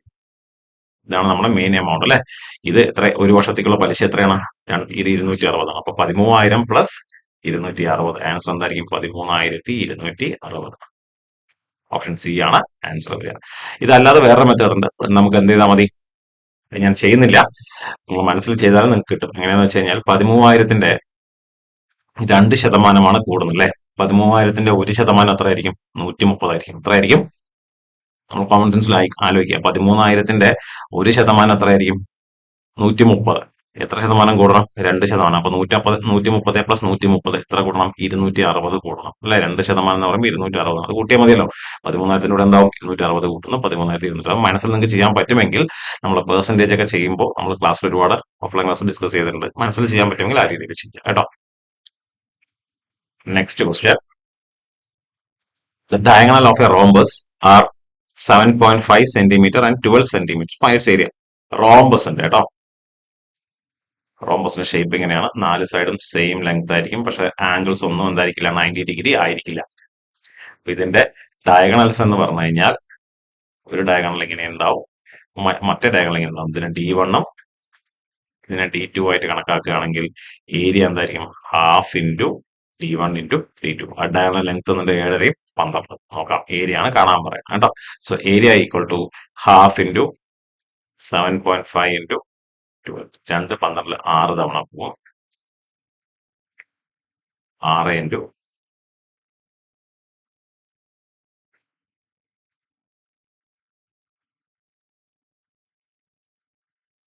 6 ഇൻറ്റു 7.5. അപ്പൊ 6 ഇൻറ്റു 7.5 എന്ന് പറയുമ്പോൾ 45 സെന്റിമീറ്റർ സ്ക്വയർ. ഇതായിരിക്കും എന്ത്? ആൻസർ വരിക. സോ റോംബസ്, അതേപോലെ ട്രപ്പീസിയം, അങ്ങനത്തുള്ളതിന്റെയൊക്കെ ഞാൻ ഫോർമുലാസ് നമ്മൾ ഓൾറെഡി ഡിസ്കസ് ചെയ്തിട്ടുണ്ട്. ക്ലാസ്സിൽ ഡിസ്കസ് ചെയ്യേണ്ട ഏരിയ ആൻഡ് വോളിയം എന്തായാലും 1-2 ക്വസ്റ്റ്യൻസ് അതൊന്നും ഉണ്ടാവും. ആ ഫോർമുലാസ് നന്നായിട്ട് പഠിച്ചു വെക്കുക. സോ റോംബസ് ആണെന്നുണ്ടെങ്കിൽ എന്താണ്? Half into D1 into D2. ഇതാണ് ഏരിയയുടെ ഫോർമുല. D1 ഒരു ഡയഗണൽ, D2 അടുത്ത ഡയഗണൽ. ഇത് രണ്ടും തന്നിട്ടുണ്ട്. 7 12. ഹാഫ് ഇൻറ്റു 7 ഇൻറ്റു 12 ചെയ്തു. ഉത്തരത്തിൽ കിട്ടി 45 നമുക്ക് കിട്ടിയ ഏരിയ. അടുത്ത ക്വസ്റ്റിനിലോട്ട് പോവാം. The average height of 5 students having heights 30, 40, 60 and 70 is 50. Find x. Okay, average ആണ് കണ്ടുപിടിക്കാൻ പറയുന്നത്. ഏതൊക്കെ നമ്പേഴ്സ്? 30, 40, പിന്നെ എക്സ് ആണ്, പിന്നെ 60, പിന്നെ 70. ഇതിന്റെ ആവറേജ് എന്നിട്ട് എത്രയാണ്? 50. ആവറേജ് എത്രയാണ്? 50 എന്ന് പറയുന്നത്. എന്നിട്ട് ഈ എക്സ് എത്രയാണെന്നാണ് കണ്ടുപിടിക്കേണ്ടത്. 5 നമ്പേഴ്സ് എന്നുണ്ട്. അതിൽ നമ്പർ തന്നിട്ടില്ല. അത് എക്സ് ആയിട്ടാണ് പറയണത്. അത് എത്രയാണെന്നുള്ളത് കണ്ടുപിടിക്കണം. ആവറേജ് എന്നിട്ട് എത്രയാണ്? 50. നമുക്ക് ആവറേജിന്റെ ഫോർമുല അറിയാം. Average equal total by numbers. അപ്പൊ ഇവിടെ ആവറേജ് വന്നിട്ട് എത്രയാ? 50. 50 ഈക്വൽ ടു ഇതെല്ലാം കൂടെ കൂട്ടണം അല്ലെ. ടോട്ടൽ പറയുമ്പോഴത്തേക്കും എല്ലാം കൂടെ നമ്മൾ ആഡ് ചെയ്യുന്നു. ഡിവൈഡ് ബൈ എത്ര നമ്പേഴ്സ് ഉണ്ട്? 5 നമ്പേഴ്സ് ആണ് ഉള്ളത്. അപ്പൊ 5 ഒരു കാര്യം ചെയ്യാം. 5 ഇങ്ങോട്ട് പോകുന്നു കേട്ടോ. മേലോട്ട് പോകുമ്പോഴത്തേക്കും 250 ഈക്വൽ ടു 30 40 എത്ര? 70. 70 60 130. 130 200 ആയിരിക്കും വരിക. പിന്നെ ഒരു എക്സ് കേട്ടോ. അപ്പൊ എക്സ് പ്ലസ് 200. ഇനി 200 ഇങ്ങോട്ടേക്ക് ഇടുക. So 250 minus 200 X. So X എത്ര ആയിരിക്കും? 250 200 പോയാൽ എക്സിന്റെ വാല്യൂ 50 ആയിരിക്കും. പിന്നെ നമ്മൾ കാര്യം മനസ്സിലാക്കേണ്ടത്, എപ്പോഴും ആവറേജ് ഒരു കണ്ടിന്യൂസ് ആയിട്ടുള്ള നമ്പേഴ്സ് ആണെങ്കിൽ നടുക്കുള്ള നമ്പർ ആയിരിക്കും എപ്പോഴും ആവറേജ് ആയിട്ട് വരിക. ഇതിൽ 30 40 60 30 40 പിന്നെ നമ്പർ മിസ്സിംഗ് 60 70. കണ്ടാൽ തന്നെ അറിയാം നടുക്കുള്ള നമ്പർ ഏതായിരിക്കും. കൃത്യമായി നടുക്ക് കിടക്കുന്ന നമ്പർ ഏതായിരിക്കും? 50 ആയിരിക്കും അല്ലെ. അങ്ങനെ ആലോചിച്ച് ചെയ്യുകയാണെന്നുണ്ടെങ്കിൽ നമുക്ക് അപ്പൊ തന്നെ ഉത്തരം കിട്ടും. എന്തായിരിക്കും? 50 എന്നുള്ളത്. അല്ലെങ്കിൽ സാധാരണ നമ്മുടെ ഫോമിൽ ഉപയോഗിക്കുന്നത് ആവറേജ് ഈക്വൽ ടു, ഇവിടെ ആവറേജ് എത്ര? 50 അല്ല എന്നുള്ള ആവറേജ് ഈസ് 50 എന്ന് പറയുന്നത് അല്ലെ. എന്താണ്? ഈസ് 50. അപ്പൊ 50 average. So 50 average equal to total എല്ലാം കൂടെ കൂട്ടി ഡിവൈഡഡ് ബൈ നമ്പേഴ്സ്. എത്ര നമ്പർ ഉണ്ട്? 5 നമ്പർ. അത് ഇട്ടു നമ്മൾ ഫോമിൽ സാധാ ഫോമിൽ നമ്മൾ ഇട്ട് ചെയ്തു. നമുക്ക് എക്സിന്റെ വാല്യൂ കിട്ടി 50 എന്നുള്ളത്. അടുത്ത question simplify. 8 into 81 into 81 plus 68 into 68 minus നമ്മൾ ഇതിന്റെ ഫോമുല നിങ്ങൾ നോക്കൂ. ഇതിപ്പോ 81 ഉണ്ട് 68 ഉണ്ട് അല്ലെ. ഞാനിതിന് 81 എ എന്ന് കൊടുക്കുകയാണെങ്കിൽ എ ഇൻറ്റു എ പ്ലസ് 68 ഞാൻ ബി കൊടുക്കുകയാണെങ്കിൽ B into B minus 2 into എന്താണ്? 81 എ ആണ്, ഇതെന്താണ്? ബി ആണ്. സോ ഇത് ശരിക്കും എങ്ങനെ കിടക്കുന്നത്? A square plus B square minus 2ab. ഇതിന്റെ ഫോമുല എന്താണ്? A minus B the whole square എന്നുള്ള ഫോമുല ആണല്ലേ. A minus B the whole square എന്നുള്ള ഫോമുലയാണ് എന്താ? A square plus B square minus 2ab. അപ്പൊ ഈ ഫോമുല അറിഞ്ഞിട്ടുണ്ടെങ്കിൽ നമുക്ക് എളുപ്പമാണ്. എന്ത് ചെയ്താൽ മതി? എന്റെ സ്ഥാനത്ത് എന്തിട്ട് കൊടുക്കുക? 81 ഇട്ട് കൊടുക്കുക. ബിന്റെ സ്ഥാനത്ത് 68 ഇട്ട് കൊടുക്കുക. എവിടെയാ? ഈ ഫോമാണ് അവർ തന്നിട്ടുള്ളത്. ക്വസ്റ്റ്യനിൽ തന്നിരിക്കുന്നത് ഈ രീതിയിലാണ്. അത് എന്തിന്റെ ഫോമുലയാണ്? A minus B whole square എന്ന് പറഞ്ഞതിന്റെ എക്സ്പാൻഷൻ ആണ് ഇവർ തന്നിരിക്കുന്നത്. എന്ത് ചെയ്താൽ മതി? ഇതിലേക്ക് നമ്മൾ എയും ബിയും സബ്സ്റ്റിറ്റ്യൂട്ട് ചെയ്ത് കൊടുത്താൽ മതി. എന്ത് ചെയ്താൽ മതി? 81 മൈനസ് 68 ഹോൾ സ്ക്വയർ 13 സ്ക്വയർ എത്രയായിരിക്കും? 169 ആൻസർ വരിക. ഇങ്ങനത്തെ കുറച്ച് ക്വസ്റ്റ്യൻസ് ചോദിക്കാം. ക്യൂബിന്റെയും ചോദിക്കാം കേട്ടോ. സ്ക്വയേഴ്സിന്റെ ആണെങ്കിൽ മിക്കവാറും A+B ഹോൾ സ്ക്വയറിന്റെ എക്സ്പാൻഷൻ ഇതേപോലെ തന്നിട്ടും A+B ആണെന്നുണ്ടെങ്കിൽ ആ മൈനസിന്റെ അവിടെ പ്ലസ് ആയിരിക്കും, അത്ര മാത്രമേ ഉള്ളൂ. ഇത് മൈനസ് ആയതുകൊണ്ട് എന്തായിരിക്കും A-B ഹോൾ സ്ക്വയർ. ഇതുപോലെ ക്യൂബിന്റെ എക്സ്പാൻഷൻ തരാം, അല്ലെ ക്യൂബിന്റെയും തരാം, കുറച്ചും കൂടി കോംപ്ലിക്കേറ്റഡ് വേണമെങ്കിൽ തരാം. ഈ ഫോർമുല അറിഞ്ഞു കഴിഞ്ഞാൽ നമുക്ക് എന്തായിരിക്കും ഈസി ആയിരിക്കും ചെയ്യാൻ. മറിച്ച് 81 × 81 + 60 അത് കൃത്യമായി ചെയ്തിട്ട് പോകാൻ നിൽക്കരുത്. ഫോർമുലയിൽ ആലോചിക്കണം, അതിലേക്ക് സബ്സ്റ്റിറ്റ്യൂട്ട് ചെയ്യുക. Okay, find the HCF of 3 numbers തന്നിട്ട് 3 നമ്പേഴ്സിന്റെ HCF കാണാൻ പറഞ്ഞു. നമ്മൾ HCF നമുക്ക് 3 മെത്തേഡ് നമ്മൾ ക്ലാസ്സിൽ ഡിസ്കസ് ചെയ്തിട്ടുണ്ട്. അതിൽ ഏറ്റവും ഈസിയസ്റ്റ് മെത്തേഡ് നമുക്ക് നോക്കാം. ഓക്കെ, ഇപ്പൊ HCF കാണാൻ 3 മെത്തേഡ് ഉണ്ട്. ഒന്ന് ഡിവിഷൻ മെത്തേഡ് ഉണ്ട്, പിന്നെ ഫാക്ടറൈസേഷൻ തന്നെ 2 രീതിയിൽ നമുക്ക് ചെയ്യാം. അല്ല ഏറ്റവും എളുപ്പമുള്ള മെത്തേഡിൽ നമുക്ക് HCF കണ്ടുപിടിക്കാം. ഓക്കെ, 3 നമ്പേഴ്സ് ആണ് 144, 104, 160. ഞാൻ ഇവിടെ പ്രൈം നമ്പേഴ്സ് എഴുതുന്നുണ്ട് കേട്ടോ. പ്രൈം നമ്പേഴ്സ് എങ്ങനെ 2, പിന്നെ 3, 5, 7, 11, 13 ഇങ്ങനെ പോകും. നമ്മൾ പ്രൈം നമ്പേഴ്സ് വെച്ചിട്ടാണ് എന്ത് ചെയ്യുക, നമ്മള് ഡിവൈഡ് മീൻസ് ഫാക്ടറൈസ് ചെയ്യാൻ പോകുന്നത്. ആദ്യത്തെ പ്രൈം നമ്പർ ഏതാണ് 2. ഇപ്പൊ 2 വെച്ച് ചെയ്യാൻ പറ്റാവുന്ന ഒക്കെ ചെയ്യണം കേട്ടോ. അപ്പൊ ഇത് HCF ചെയ്യുമ്പോൾ ഒരു കാര്യം ആലോചിക്കേണ്ടത്, ഈ തന്നിരിക്കുന്ന എത്ര നമ്പേഴ്സ് ആ 3 നമ്പറേയും ചെയ്യാൻ പറ്റണം. LCM അങ്ങനെയല്ല, ഏതെങ്കിലും ഒരു നമ്പർ ചെയ്യാൻ പറ്റിയാൽ നമ്മൾ കണ്ടിന്യൂസ് ചെയ്തു പോകും. HCF അങ്ങനെയല്ല ചെയ്യേണ്ടത്. HCF ഈ മെത്തേഡിൽ നമ്മൾ എങ്ങനെ ചെയ്യാം, 3 നമ്പറേയും ഡിവൈഡ് ചെയ്യാൻ പറ്റുന്ന നമ്പർ ഉണ്ടെങ്കിൽ മാത്രം എടുത്ത് ഡിവൈഡ് ചെയ്യാം. നമുക്ക് 144, 104, 160 എന്ത് ചെയ്യാം, 3 നമുക്ക് 2 കൊണ്ട് ഡിവൈഡ് ചെയ്യാം അല്ലെ. 2 കൊണ്ട് ചെയ്യുമ്പോൾ 144 എത്രയാവും, 72, 104, 52, 160, 80 ആവും. ഇനിയും 3 നമ്പറേയും ഡിവൈഡ് ചെയ്യാൻ പറ്റുന്ന ഏതെങ്കിലും നമ്പർ 2 വെച്ച് ചെയ്യാം. 72 എത്രയാവും, 36, 52 എത്രയാവും, 26, 80 എത്രയാവും, 40. ഇനിയും 3 നമ്മളെ നമുക്ക് എന്ത് ചെയ്യാം, 2 കൊണ്ട് ചെയ്യാൻ പറ്റും. അപ്പൊ എത്രയാവും, 36, 18 ആവും, 26, 13 ആവും. ശ്രദ്ധിക്കുക കേട്ടോ, 13 ആവും, 40, 20 ആവും. ഇനി 3 നമ്പറേയും ഒരുമിച്ച് ഏത് നമ്പർ വെച്ച് ഡിവൈഡ് ചെയ്യാൻ പറ്റില്ല. കാരണം 13 ഒരു പ്രൈം നമ്പറാണ് അല്ലെ. 13 ഒരു പ്രൈം നമ്പറാണ്. അപ്പൊ ഏതെങ്കിലും താഴെ നമ്മൾ ഡിവൈഡ് ചെയ്തിട്ട് വന്നിട്ട് ഒരു ഒന്നില്ലെങ്കിൽ ഏതെങ്കിലും നമ്പർ 1 ആവണം, അല്ലെങ്കിൽ ഏതെങ്കിലും നമ്പർ 13 ഏതെങ്കിലും പ്രൈം നമ്പർ ആയാൽ മതി. പ്രൈം നമ്പർ അവിടെ നിർത്തുക. ഇനി ഈ 3 നമ്പറെ ഒരുമിച്ച് നമുക്ക് എന്താണ് ഏതിലും നമുക്ക് ഡിവൈഡ് ചെയ്യാൻ പറ്റില്ല. കേൾക്കണ്ടോ, അവിടെ നിർത്തി. അപ്പോ ഇവിടെ ബാക്കിയുള്ള നമ്മൾ ഏതൊക്കെ നമ്പേഴ്സ് വെച്ചാൽ ഡിവൈഡ് ചെയ്തിരിക്കണം, 3, 2 അല്ല. അപ്പൊ HCF എന്തായിരിക്കും, 2 × 2 × 2 എത്രയായിരിക്കും, 8 ആയിരിക്കും HCF വരുന്നത്. ഓപ്ഷൻ ബി ആണ് ആൻസർ.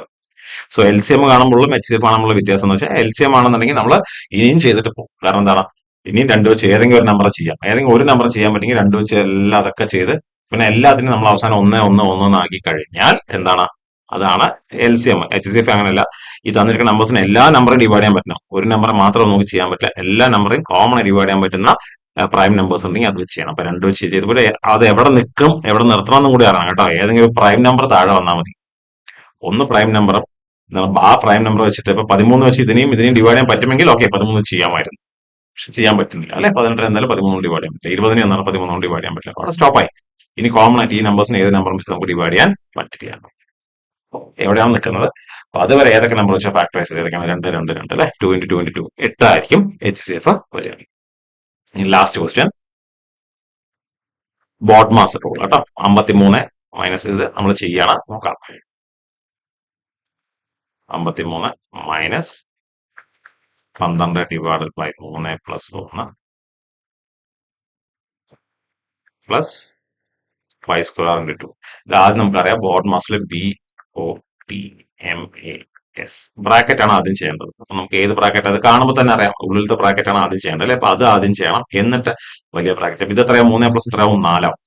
പിന്നെ 53 minus 12 minus 4 plus 5 square × 2. 12 minus 4 എത്ര, 8 ആണ് അല്ലെ. 53 minus 8 plus 5 square 25 × 2. 50.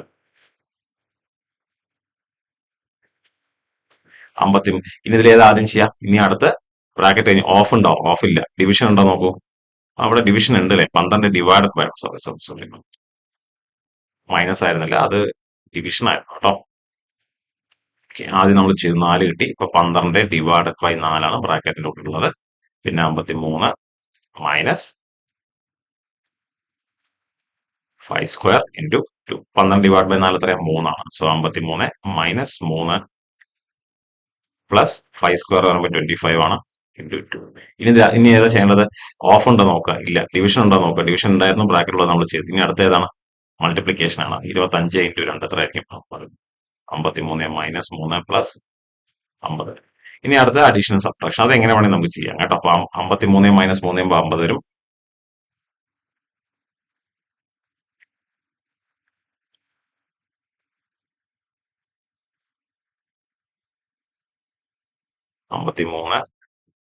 Minus 3 plus 50.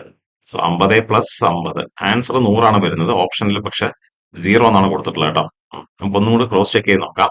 അതായത് നമ്മൾ ചെയ്യുന്ന സമയത്ത് 53 മൈനസ് പ്ലസ് ഓപ്ഷൻ ആൻസർ 100 വരുന്നത് കേട്ടോ. നമുക്ക് ഈ ഓപ്ഷനിൽ 0 മാറ്റിയിട്ട് ആക്ച്വലി ഇത് നമുക്ക് ഇവിടെ മൈനസ് ആയിരുന്നെങ്കിൽ എവിടെയാ ഈ പ്ലസിന്റെ പകരം ഇത് മൈനസ് ആയിരുന്നെങ്കിൽ ആൻസർ 0 ആയിരിക്കും. പക്ഷെ ഇതിൽ നമുക്ക് ആൻസർ 100 ആണ് വരുന്നത്. ഓപ്ഷൻ നിങ്ങൾ മാറ്റിക്കോളൂ. നമ്മുടെ ക്വസ്റ്റ്യൻ പേപ്പറിൽ 100 ആൻസർ വരുന്നത്. ക്വസ്റ്റ്യൻ പേപ്പർ ചെക്ക് ചെയ്യുന്ന സമയത്ത് ഈ ക്വസ്റ്റ്യൻ നമ്പർ മാർക്ക് നിങ്ങൾക്ക് അതിനനുസരിച്ച് ചെയ്ത് തരും കേട്ടോ. അപ്പൊ നമുക്ക് സെക്കൻഡ് ക്വസ്റ്റ്യൻ പേപ്പർ ഫിനിഷ് ചെയ്തു. ഇനി നമുക്ക് അടുത്ത തേർഡ് ക്വസ്റ്റ്യൻ പേപ്പറിലോട്ട് അടുത്ത ഇതിൽ എല്ലാവർക്കും താങ്ക്സ്.